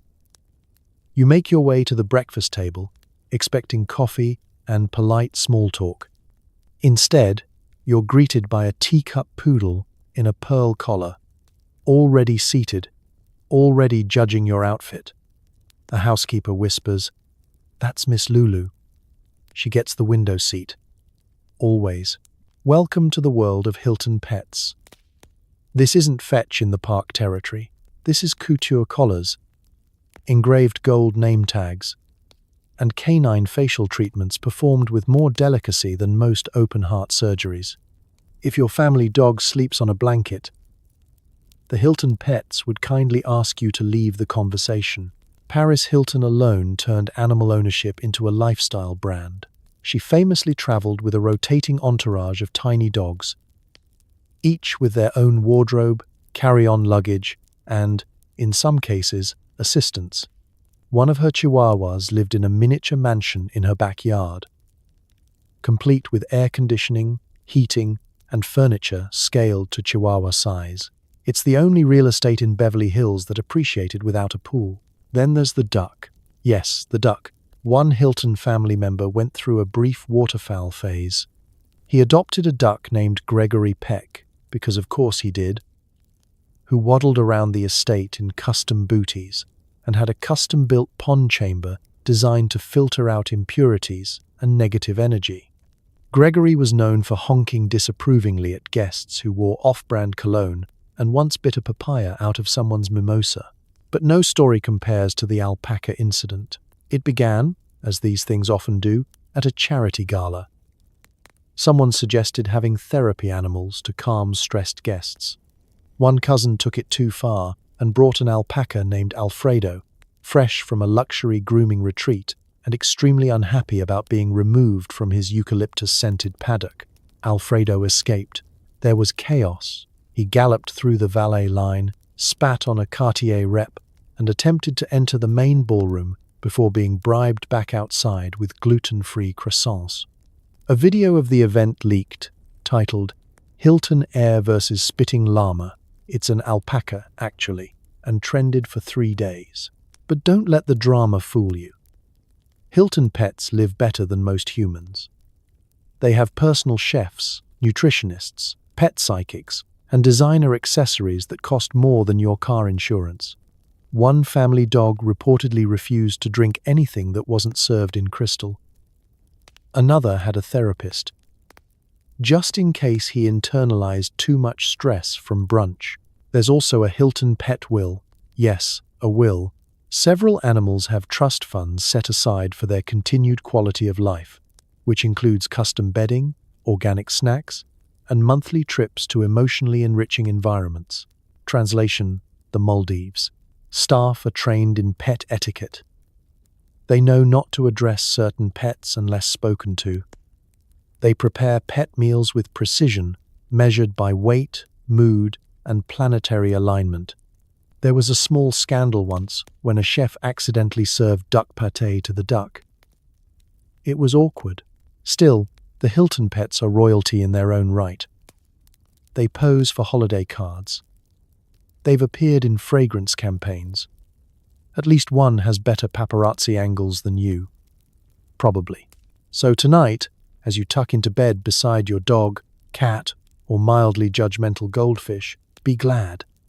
They may not have a chef, they may not own real estate, but they love you unconditionally, and they've never spat on a Cartier rep. Probably. Being a Hilton means constant security headaches. The Empire has seen jewel heists, celebrity stalkers, and at least one incident involving an alien enthusiast and a banquet room projector. Is that included in the resort fee? Maybe. You're on night watch at a Hilton property. Your walkie-talkie crackles. Suspicious activity on floor 12, someone says. You nod. Of course there is. It's always floor 12. You make your way to the elevator, passing by a shirtless man wrapped in a towel who swears he's just looking for the ice machine but also possibly enlightenment. Welcome to Hilton Security, equal parts bodyguard, detective, diplomat, and part-time animal wrangler. It started simple. Back in Conrad Hilton's day, security meant locking the front door and having a concierge who looked like he bench-pressed bank vaults. But as the empire expanded, so did the threats. Celebrity clientele brought attention. International guests brought diplomatic complexities, and the occasional jewel thief brought their best Ocean's 11 cosplay. Like the time someone tried to sneak a diamond necklace out of a gala by hiding it in a bread roll. Yes, a bread roll. They made it almost to the parking garage before security tackled them gently into a decorative shrubbery. The necklace was fine. The roll was not. Then there was the elevator ghost panic of 1987. It wasn't a ghost, just a fashionably dressed opera singer with an unfortunate habit of standing very still in the corners of elevators. He was kindly asked to hum more, but not all threats were fancy. Sometimes they were just weird. A few years ago, a man named Zorb showed up at the front desk in a tinfoil hat and requested immediate access to the interdimensional lounge. Security gently redirected him to the breakfast buffet.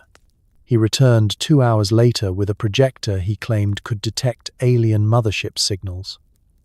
Unfortunately, he used it to interrupt a wedding slideshow with images of crop circles. He was later found peacefully meditating in the sauna. The Hilton approach to security had to evolve fast. Modern threats required modern solutions. Facial recognition software, off-duty Secret Service agents, and staff trained in 6 types of polite confrontation. Some properties even have former intelligence operatives whose LinkedIn profiles just say consulting.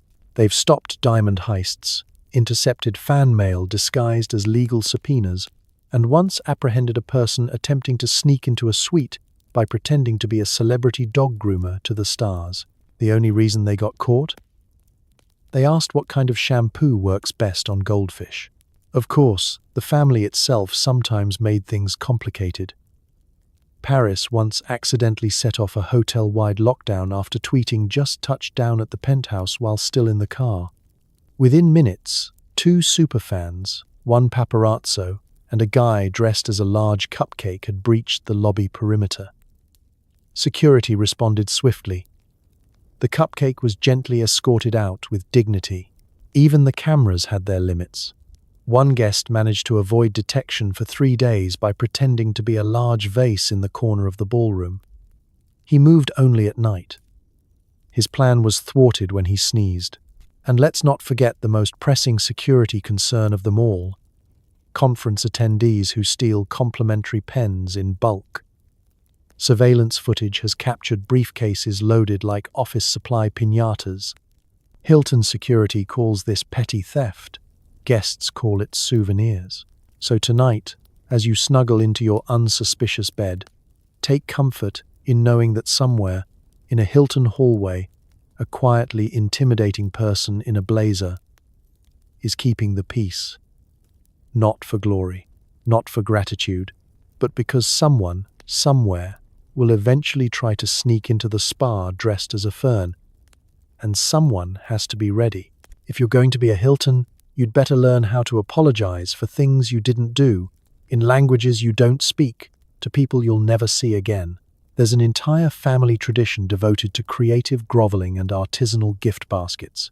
You're standing in the hallway of a five-star Hilton. You're not sure what happened, but someone is upset. Possibly a foreign diplomat, possibly a pop star's Pomeranian. The details are fuzzy. What matters is that you, a Hilton, must now apologize in a way that is elegant, non-admitting, culturally sensitive, and includes macaroons. You smile, nod, and begin the sacred ritual of luxury-level damage control.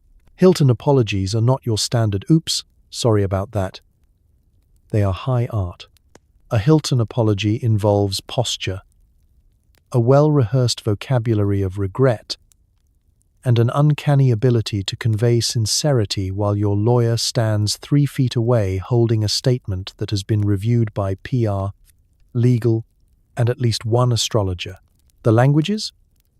French, Italian, Japanese, Spanish, and rich American, who took 3 Duolingo lessons. You don't just say sorry. You say, "Nous regrettons profondément la confusion." And then you hand them a bespoke apology basket featuring lavender soap, Belgian truffles, and a handwritten note in calligraphy that looks like it came from an emotionally evolved monk. The origins of this family tradition are murky, but likely go back to the moment Conrad Hilton had to apologize to an entire Texas town for a plumbing mishap that briefly turned the lobby fountain into what witnesses later described as soup adjacent. He didn't just fix the pipes. He hosted a community dinner, launched a new hotel wing, and paid for someone's cow to be renamed after the incident. Sorry was never just enough. It had to come with a side of spectacle. Over the decades, this evolved. The Hiltons learned how to apologize for things that weren't their fault, but still somehow their responsibility. A celebrity trashed a suite? Apologize. A corporate client got offended by the thread count? Apologize. A Hilton heir accidentally started a Twitter beef with a world leader's son because of a misunderstanding involving emoji placement? Definitely apologize. But not just any apology. The family employs what insiders call apology architecture. Level 1, the verbal regret. Level 2, the thoughtful gesture. Level 3, the overcorrected press release. Level 4, the please don't sue us hamper. And level 5? That's when a Hilton shows up personally, looking contrite and holding a fruit arrangement that cost more than your monthly rent. Sometimes, apologies come before the incident. A technique known as preemptive politeness. If a Hilton senses a disaster brewing, an overheard insult, an awkward seating chart, or a mimosa gone rogue, they'll deliver a soft, just-in-case apology. It's like spiritual insurance with better lighting. There was even a time Paris Hilton apologized to a small town in Germany because her promotional event blocked off a road that led to the town's only bakery. She not only apologized, she bought pastries for the entire village and a new oven. The town renamed a traffic circle after her. It's called Hiltonplatz. True story. Probably. Even gift baskets are ranked. Tier 1 includes imported cheeses and wine. Tier 3 adds signed memorabilia. Tier 5, a puppy. One poor assistant once had to book a same-day flight for a Pomeranian in a bow tie to be delivered to the recipient of a particularly bad reservation mix-up. The apology was accepted. The dog kept the bow tie. So tonight, as you close your eyes and try to forget that mildly rude email you sent last week, remember, you don't need 5 languages, artisanal tea, or a floral arrangement with diplomatic immunity. Sometimes, all it takes is meaning it and maybe a small wheel of cheese. There are certain rules in every Hilton household. Never eat the minibar peanuts. Always tip the concierge in cash. And never, ever, admit you've never stayed at a Motel 6. These are secrets passed down, whispered at family brunches. You're at one of those brunches now. There are gold-trimmed menus, jazz musicians playing suspiciously modern remixes, and a tower of croissants so structurally sound it may have a building permit. You're wearing a perfectly pressed blazer. You're already nervous. Then someone leans over and quietly says, "Remember Rule 6. Never ask what time it is. If you're on time, you're already late." Welcome to the code of conduct known as the Hilton Rules, a set of unspoken, utterly baffling, and completely rigid guidelines designed to keep generations of Hiltons impeccably dressed, emotionally detached, and socially untouchable. Rule 1. Always overdress by at least one occasion level. Black tie, wear white. Garden party, bring a stylist. Even breakfast requires jewelry, just in case someone live streams the grapefruit segment. There is no casual Hilton, only glamour in repose. Rule 2. Never show panic in public. If your purse is on fire, calmly hand it to the nearest staff member and say, "Handle this, please." If your significant other just dumped you on the red carpet, adjust your collar and walk into the gala as if you did the dumping, and are now considering starting a fragrance line about it. Rule 3. Do not discuss money, especially not how much something costs. If you have to ask, the rule goes, "You've already committed a social misdemeanor." The correct phrase is always.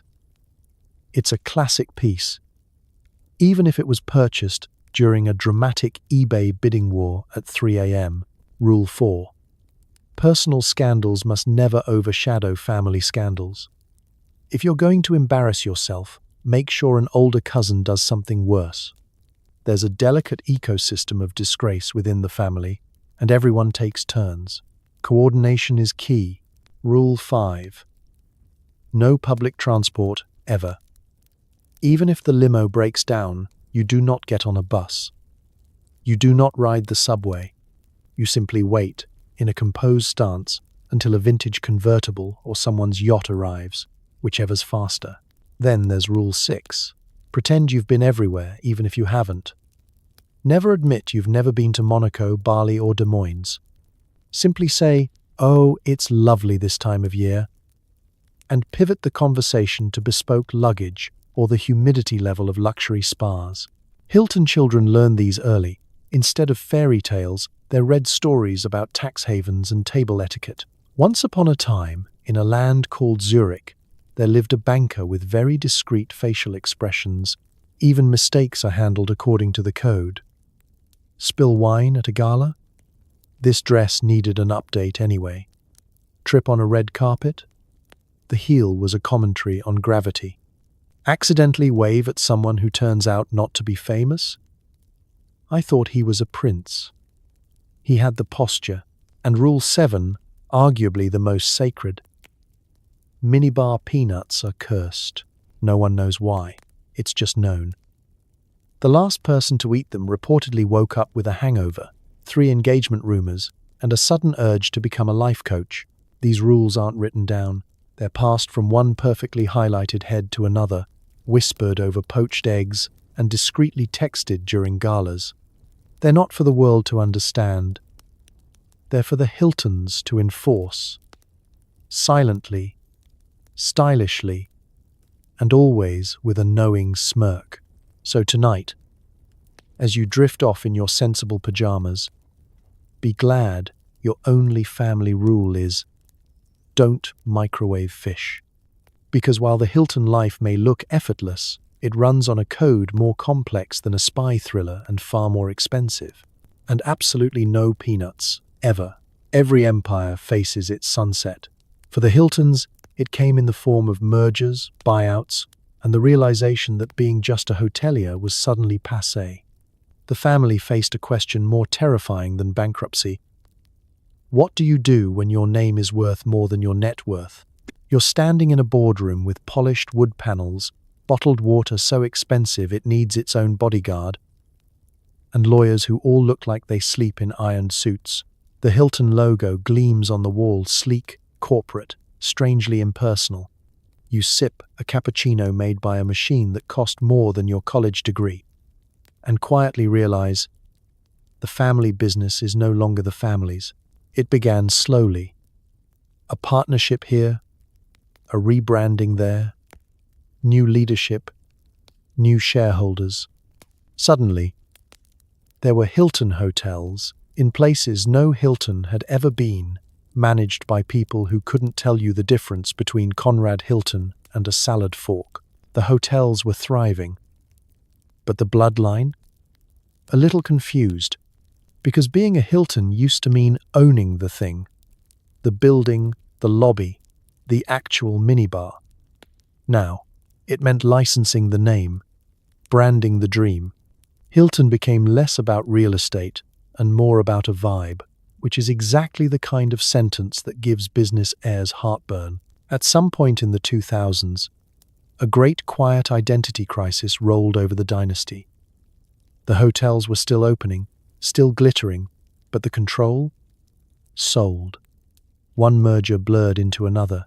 Hilton Hotels became a global juggernaut with 18 sub-brands, 7,000 plus properties, and just enough actual Hiltons left in the room to nod politely during ribbon cuttings. The name remained, of course, carved in marble, printed on linens, glowing above lobbies across 5 continents. But for the original family, the reality set in. They were no longer hoteliers. They were heritage. There were whispered meetings about purpose, about reinvention, about how one maintains an empire when the crown jewels now come with a quarterly earnings report and a PowerPoint deck. Someone floated the idea of Hilton-branded cruise ships. Another suggested Hilton sleepwear, because if you can't run the hotels, you may as well dress like you slept in one. The family diversified. Some pursued philanthropy. Others launched media ventures, podcasts, NFT experiments. One tried to open a boutique hotel shaped like a swan. It did not go well. But they were trying to hold on to the magic of an empire that now ran itself without calling home. Meanwhile, the brand marched on, stronger than ever. Guests never noticed the shift.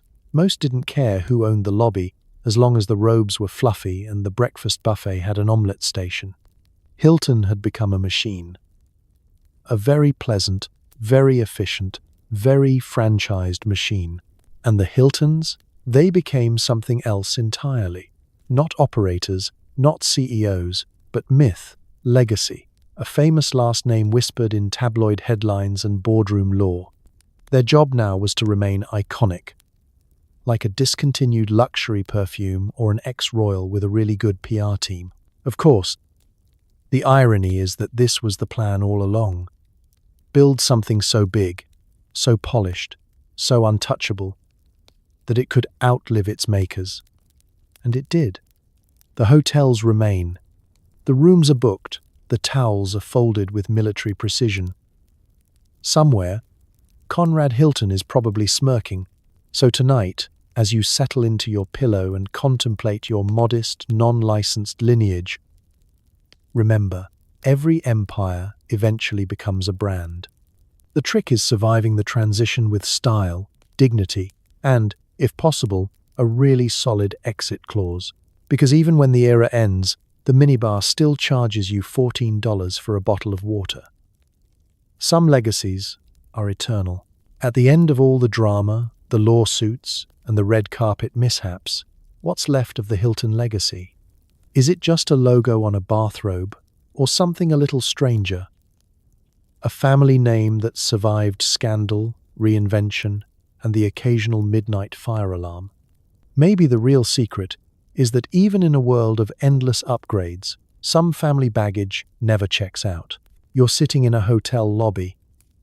Not just any lobby, but the sort of lobby where the chairs have opinions and the carpet pattern could double as psychological testing material.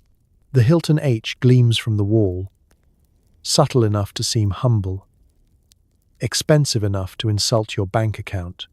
You watch guests wheel their suitcases across polished floors, blissfully unaware they're stepping through several generations of drama, ambition, and expertly vacuumed history. Because the Hilton name, at this point, is more than a brand. It's a cultural artifact, an heirloom, a luxury sticker placed on everything from award show step and repeats to miniature bottles of mouthwash. The family doesn't run the hotels anymore, not really, but their name still hangs above every front desk, like a polite ghost with a trust fund. And that's the paradox. The Hiltons don't govern their empire the way Conrad did, with elbow grease, rosaries, and dangerously optimistic business deals. They govern it now by reputation, carefully, strategically, occasionally, through a very polished selfie. You can change board members. You can merge companies. You can renovate properties until the wallpaper stops whispering old gossip. But the name? The name stays. Ask 10 people what Hilton means, and you'll get 10 different answers. Luxury, lineage, nightlife, celebrity dogs, opulent weddings, really efficient housekeeping, maybe even that one heiress who invented being famous for being famous. And they're all correct. The Hilton brand has mutated over decades, the way all-powerful names do. Part legacy, part meme, part moral lesson about handing a camera crew to two rich girls and calling it anthropology. And yet, for every scandal, every headline, every TikTok dissecting Paris Hilton's voice drop, real voice or branding choice, the name endures, because the magic of a legacy brand isn't perfection, it's resilience, it's the ability to survive mistakes in style. The Hiltons turned chaos into currency long before social media made it trendy. They mastered reinvention before influencers put it on their vision boards. But with longevity comes a curse, expectations. When your last name is Hilton, people assume you know things, how to throw a gala, how to fold a napkin, how to pronounce sommelier without sweating. They assume you've stayed in hundreds of penthouse suites, even if you personally prefer Airbnbs that smell like fresh paint and indecision. And the pressure? Oh, it's immense. Imagine being born into a family so iconic that your biggest rebellion is staying home on a Friday night. One Hilton heir tried to live a quiet life once. He bought a modest condo, grew a plant, attended community yoga. Within weeks, tabloids claimed he was in hiding and possibly writing a tell-all. He wasn't. He was just learning to make lentils. But despite the expectations, the jokes, the faint scent of inherited chaos, the Hilton name still holds weight. Hotels still lure travelers with the promise of comfort.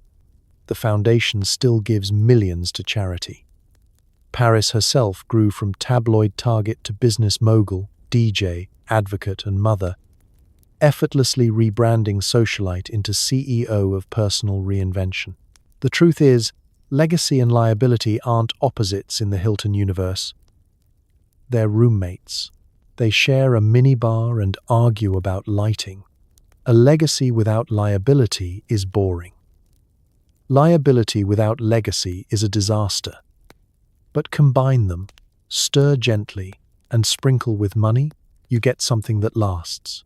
So tonight, as you sink into your very normal bed, remember, living with a famous name is like staying in a Hilton. It's comfortable, complicated, occasionally noisy, and even when things go wrong, the staff handles it. And somewhere, in a penthouse far above the city noise, a Hilton switches off the lights, sighs, and whispers the family motto, "Some baggage is too designer to let go." Every family has that one wedding story that never gets old.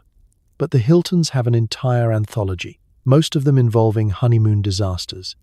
From presidential suites that mysteriously flooded to newlyweds locked out of their own penthouse, with the world's nosiest bellboy for company.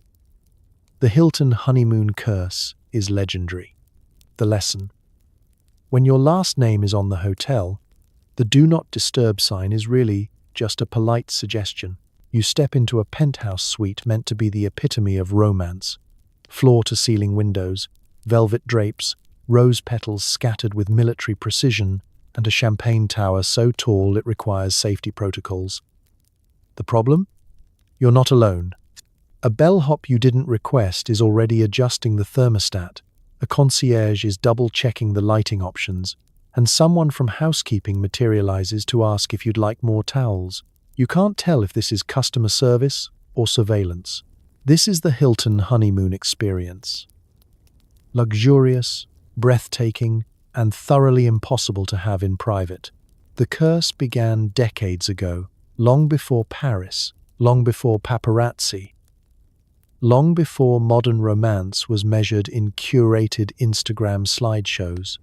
The first recorded incident involved a Hilton newlywed couple locking themselves onto a balcony for 8 hours while a charity gala took place below them. They waved at guests. Guests waved back. Everyone assumed it was performance art. Then there was the Hawaiian Hilton honeymoon of '63, a picturesque suite, ocean views, a private butler named Milo, who took vows of confidentiality very seriously until he accidentally set the curtains on fire, making bananas foster. The couple spent the night on the beach, wrapped in monogrammed towels, listening to Milo cry softly into the surf. Another couple booked an entire floor for privacy, only to discover a convention of professional ventriloquists had also checked in. There are few things more terrifying than waking up at 2 a.m. to the sound of 40 puppets in unison saying, "Welcome to married life." And yet, Hiltons keep getting married. They keep having honeymoons. And they keep returning to their own properties, insisting it will be different this time. Spoiler, it won't. As a Hilton newlywed, you are contractually obligated, emotionally, spiritually, and sometimes legally, to honeymoon at a Hilton property. You could choose a competitor, but the shame from your relatives would haunt you forever. Imagine showing your wedding photos to Conrad's portrait while he silently judges a Marriott towel. So you book the suite, you arrive, and immediately everything that can go wrong will go wrong. Room service brings you a romantic dessert platter in the shape of a heart with your name spelled wrong. Housekeeping barges in at the exact moment you are getting comfortable. A pipe bursts in the suite above you, resulting in a very confusing indoor waterfall. And because you're a Hilton, there is always a reporter staying on the same floor. The curse isn't malicious. It's logistical. When your family name is on the building, people have questions. Endless, intrusive, heartfelt questions. How's married life? Do you like the mattress firmness? Should we update the decor to tropical glam or industrial romance? It's exhausting. Every time a Hilton tries to sneak away for a private moment, someone shows up with sparkling water, a clipboard, or a small animal-shaped towel sculpture that's supposed to be a swan but looks more like a sea slug with dreams. Still, there's something sweet about the chaos. A honeymoon full of mishaps makes for better stories. No one wants to hear about perfect sunsets and flawless room service, but a champagne explosion that triggers 3 floors of fire alarms? That's family history. So tonight, as you drift off beneath your slightly uneven blankets, be grateful your own honeymoon, past or future, won't involve a concierge hiding in your closet just in case you need anything, because love is beautiful, privacy is priceless, and the Hilton honeymoon curse? Stronger than any champagne toast. Forget what you know about hotel food. Deep in the bowels of Hilton kitchens around the world, there exists a secret menu, a magical list of foods that only family, VIPs, and the truly bold can order. Legend says Paris Hilton once demanded gold leaf pizza at 2 a.m., and a Hilton uncle had a standing order for nothing but beige foods, served in alphabetical order. Room service. It's not just a meal, it's a power play. You're wandering through a Hilton kitchen after hours. The stainless steel countertops gleam like they're about to give a TED talk. The ovens hum. A lone sous chef named Manuel sharpens a knife while listening to classical music and questioning all his life choices. And then you see it, a binder labeled Menu X for eyes that have seen things. This is no ordinary menu. Oh no, this is a compendium of culinary requests made by generations of Hiltons, their friends, and the occasional deranged celebrity guest. It's the kind of menu that requires a legal disclaimer and a sommelier who speaks 7 languages and can fold napkins into origami doves under pressure. Let's start with the basics. There's the Midnight Mac. This isn't regular mac and cheese. This is macaroni made from imported Italian wheat, boiled in water sourced from an alpine glacier, stirred with a hand-carved truffle spoon, and topped with 3 types of cheese which all come from animals that listen to classical music during milking. One bowl costs more than your rent, but it does taste faintly like emotional stability. Then there's the champagne soup, a dish so outrageously unnecessary that only 3 people have ever ordered it, and 2 of them were Hiltons. It's served in a crystal bowl chilled to exactly 42 degrees, garnished with edible diamonds that crunch like existential dread. And of course, the caviar flight. This isn't just pick a caviar. This is a guided spiritual journey through 7 regions of the world, each spoonful presented with a backstory more dramatic than a telenovela. This one, the chef whispers, comes from a river so pure that fish willingly leap into baskets. You nod solemnly, pretending this means something to you. But the pièce de résistance? The alphabet beige platter, designed for the Hilton uncle who hated color but loved systems. The kitchen was once tasked with producing a full meal made exclusively of beige items arranged alphabetically. Almond soup, brioche, cauliflower puree, disqualified for being too white, dumplings, eggs benedict, farfalle, gnocchi, hummus. It continues horrifyingly all the way to zabaglione. No one has ordered it since, but the kitchen still keeps the list, just in case. Of course, the secret menu isn't all decadence. Some of it is pure chaos. There's the apology sundae, invented after a Hilton heir accidentally insulted a bride at a reception. It's a towering dessert with 16 scoops, glitter sprinkles, and a small handwritten note that says "My bad" in cursive. There's the hangover protocol. Not so much a dish as a 12-step recovery meal, starting with coconut water and ending with a hot towel placed lovingly on the forehead by a staff member who definitely deserves a raise. And then there's the Paris special. A gold leaf pizza served on a mirror, surrounded by candles, accompanied by a playlist titled Perfect Vibes Only. It's unclear whether anyone ever actually eats the pizza, but it photographs beautifully. Every chef who works for a Hilton hotel must undergo secret training, learning to anticipate whims, create dishes that defy logic, and maintain a completely neutral facial expression when someone orders steak, but make it whisper soft. These chefs are culinary ninjas. Nothing shocks them. Not the guest who once ordered room-temperature ice cream. Not the CEO who demanded pancakes shaped like his own face. Not the person who insisted her salad greens be emotionally aligned. So tonight, as you drift off to sleep in your non-gold leaf-covered sheets, imagine yourself ordering from the Hilton secret menu. You won't. You can't. It's locked behind a velvet rope and 3 NDAs. But dreaming is free, and it pairs beautifully with beige food. If you ever want to see panic in a tuxedo, attend a Hilton charity gala. Between the elaborate centerpieces, the live performances, and the 3-tier seafood fountains, something always goes wrong. The family's most infamous charity bash ended with a small fire, a very slippery dance floor, and an art critic locked in a walk-in freezer. But hey, all for a good cause. You arrive at the Hilton Grand Ballroom, wearing formal attire that costs more than your car, praying no one notices you're holding your champagne flute like a nervous intern. The room is glowing, crystal chandeliers sparkling, violins humming, and floral arrangements so tall they require scaffolding. Everyone is trying to be elegant, poised, and charitable while secretly scanning the dessert table to see if the macarons are gluten-free. This is the annual Hilton Charity Gala, where generosity is displayed with the same enthusiasm as designer gowns.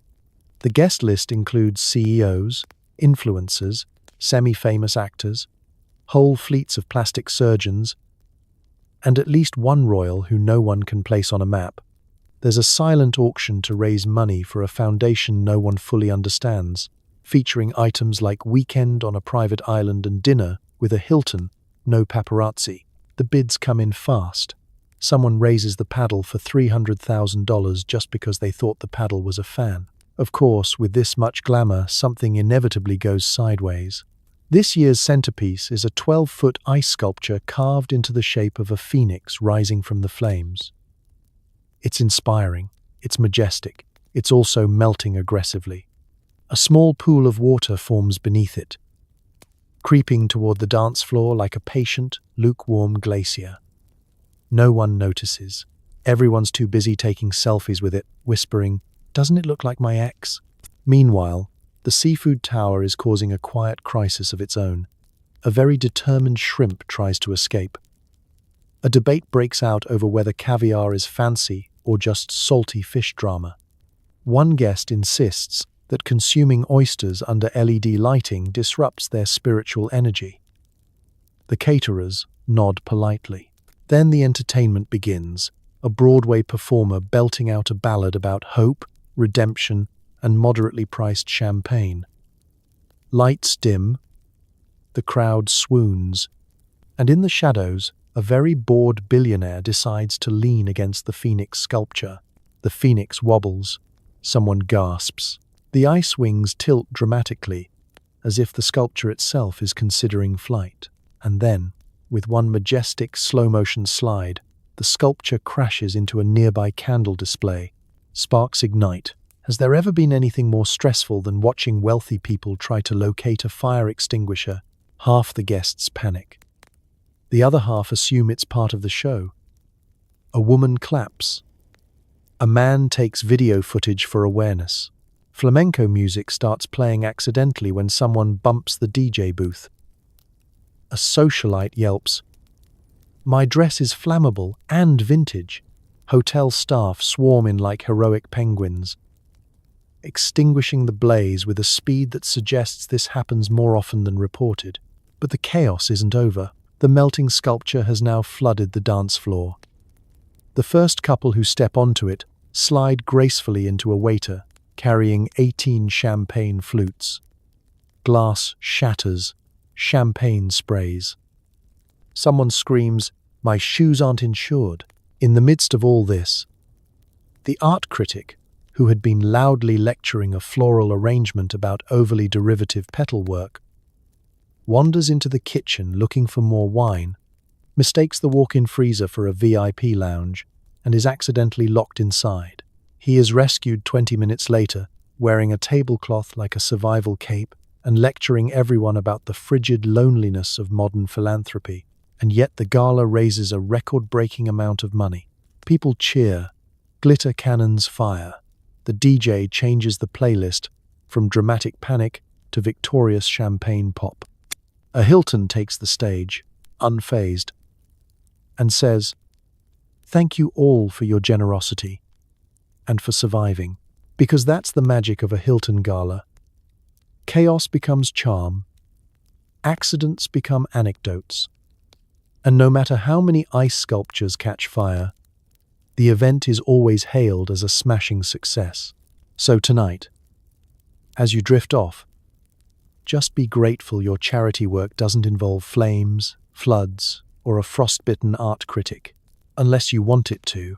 When you're a Hilton, family heirlooms aren't just old, they're weirdly specific. There's the infamous solid gold ashtray, the the portrait nobody is allowed to move, and a vase rumored to have survived both the Great Depression and a Paris Hilton house party. Every item comes with a story, a price tag, and at least one unexplained chip. You're standing in the Hilton ancestral sitting room, a place so full of antiques that even the dust looks expensive.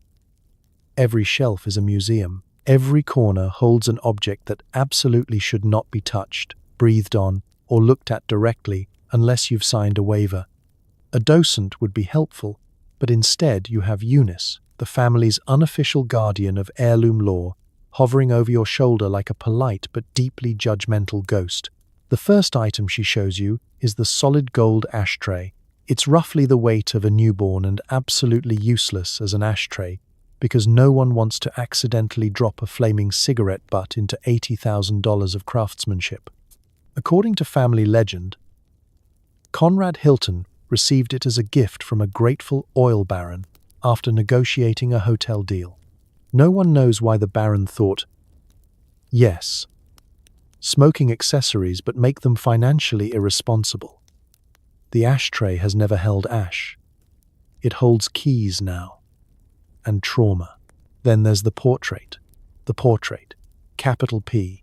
A stern 19th century woman stares down from a gilded frame with the expression of someone who disapproves of nearly everything, including your posture. Rumor has it that anyone who tried to move the painting experienced immediate misfortune, dead phone battery, lost wallet, or, worst of all, a critical seating error at a Hilton brunch. At one point, a cousin hired a professional art mover to relocate it 3 inches to the left. The cousin's hair turned frizzy for a full year. The portrait is now considered spiritually anchored. Next, Eunice guides you toward the crown jewel of the collection, the suspicious vase. It sits on a pedestal like it knows things, dark secrets, ancient curses, tax loopholes. No one knows exactly where it came from. Some say it was a wedding gift to Conrad's grandmother. Others claim it was won in a silent auction after a bidding war between 2 slightly tipsy ambassadors. Whatever its origin, it's survived more disasters than most nations. Earthquakes, renovations, the occasional indoor fireworks display, and yes, a Paris Hilton house party where it narrowly dodged a flying platform heel. The vase has a chip on its rim, shaped uncannily like the state of Nevada. No one knows how it happened, but everyone has a theory. Bar fight, says Uncle Roy. Ghost, says Aunt Meredith.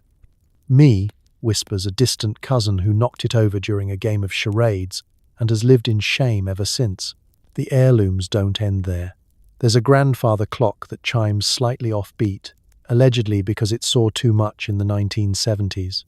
There's a crystal punch bowl that's been banned from use after an incident involving a bishop and 3 confused flamingos.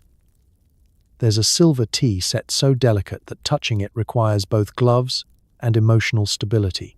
Each object carries weight, historical, sentimental, and literal. You can feel the Hilton legacy pulsing through these items, whispering tales of parties, scandals, business triumphs, and at least one tax deduction no one speaks of outside the family. But despite their eccentricities, these heirlooms anchor the Hiltons. They're reminders of where the family came from, what they endured, and how they thrived, even when surrounded by fragile things. So tonight, as you settle into bed with nothing more dangerous than a lamp on your nightstand, breathe easy. You don't have to protect a haunted portrait. You don't have to dust a gold ashtray. And you definitely don't have to guard a vase that might topple civilization if it ever falls again. Sleep well. And if you dream of heirlooms, may they all be sturdy. The only thing more nerve-wracking than a Hilton family brunch is the reading of the Hilton will. Throughout the years, several would-be heirs have found themselves mysteriously missing from the fortune's final spreadsheet, often for crimes as serious as being boring or losing the family yacht. But don't worry.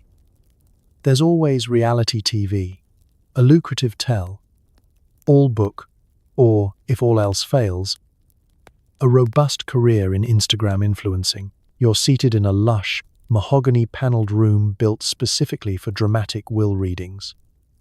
Velvet drapes block the sunlight, because nothing ruins suspense like natural lighting. Around you, Hiltons sit rigidly in chairs that cost more than your home, clutching sparkling water as if hydrating might improve their inheritance odds. There's an unspoken tension like a high-stakes poker game, except everyone's wearing couture. At the head of the room sits the lawyer, an older man with silver-rimmed glasses and the serene expression of someone who has watched multiple fortunes evaporate before dessert. He clears his throat. Pens click. Bracelets jingle. One cousin whispers, "If I don't get the Palm Springs house, I'm suing on emotional grounds." Another cousin whispers back, "You were emotionally unstable before the house." That's not going to help. The reading begins. Wills in the Hilton family are not simple documents, they are literary sagas.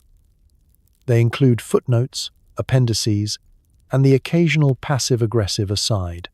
To my beloved nephew, the lawyer reads, "I leave my antique car collection assuming he has learned to drive without endangering pedestrians." Someone gasps. Someone else fans themselves dramatically. And then it happens. Names begin appearing, followed by amounts. Some heirs smile smugly, others look betrayed. A few pretend to meditate through the pain. And then, the moment of silence. The pause. The name that should be read, but isn't. The disinherited. You see their faces, shock mixed with an attempt at dignity, like a peacock trying not to look surprised during a thunderstorm. Maybe they committed a minor offense, like accidentally redecorating a historic suite in the Hamptons, or forgetting to RSVP to a charity gala, or, in one case, being professionally uninteresting. Whatever the reason, the consequences are the same. No slice of the empire, no beachfront villa, no trust fund shaped like a safety net dipped in diamonds. But don't worry. The Hiltons have perfected the art of bouncing back. Step 1. Denial. The disinherited heir insists it's a clerical error, a typo, Mercury retrograde. They call the lawyer. They call the lawyer's assistant. They call the lawyer's assistant's dog, who does not pick up. Step 2. Reinvention. They announce a podcast, a fragrance line, or an autobiography with a title like Hilton No More. My Journey of Self, Discovery and Occasional Caviar. Step 3. Strategic social media presence. Photoshop becomes a close friend. Captions suddenly include phrases like, "Didn't need the money anyway," and "Wealth is a mindset." Some lean into the drama. Others lean into wellness. One cousin moved to Bali and started a yoga retreat dedicated to former heirs navigating identity transitions. Another became a DJ named Trust Fund Dropout. Surprisingly, he's booked, but here's the secret the public never sees. Being disinherited isn't the end of the Hilton world, it's just a detour. Because the Hilton name, no matter what the will says, still opens doors. Magazine covers, cameos, deals, invitations to events where the dress code is subtle opulence. And occasionally, years later, amends are made. A forgotten heir might get written back in. A trust might be adjusted. A villa might mysteriously become available. The Hilton fortune is fluid, dramatic, petty, and oddly forgiving. So tonight, as you drift off into a world without high-stakes inheritance battles, smile softly. You will never be cut from a billionaire's will for losing a yacht. You will never be forced into reality TV as emotional retaliation. Your family drama probably doesn't involve a lawyer with velvet curtains. And honestly, that's wealth. And so, as our room service cart of curiosity finally rolls to a stop, we leave behind the velvet ropes and chandelier-lit corridors of the Hilton family empire. You've survived an entire night of boardroom betrayals, tabloid tantrums, and more hotel keycards than anyone should ever need in one lifetime. From secret menus to spectacular lawsuits, the Hiltons have shown us that when your family crest is embroidered on pillowcases, the line between legacy and laundry gets very, very blurry. It's tempting to look at lives lived in penthouses and private jets and see only privilege and sparkle. But beneath every headline and platinum loyalty card, you'll find something surprisingly familiar: parents arguing over the thermostat, siblings fighting over the remote, or in this case, the entire hotel. And the occasional dog in a designer sweater causing total chaos at brunch. The Hiltons may have built an empire on polished marble and room upgrades, but in the end, they're just another family trying to keep it together, one scandal at a time. So tonight, as you drift off beneath your perfectly average sheets, maybe with a slightly dented pillow and a suspiciously crunchy sock, spare a gentle thought for the Hiltons. For all their fortunes and follies, they remind us that even the richest families are still just families. Messy, hopeful, and occasionally haunted by that one weird heirloom no one wants to claim. Be grateful for your quiet, Hilton-free bedtime. You don't need a penthouse to have peace, and you don't need a family fortune to have a little happiness. History, no matter how luxurious, is mostly about surviving another day, laughing off your losses, and maybe, just maybe, holding on to the people and pets who matter most. So close your eyes, take a deep breath, and rest easy. No room service needed. The only empire you have to manage now is the kingdom of your own dreams. Good night.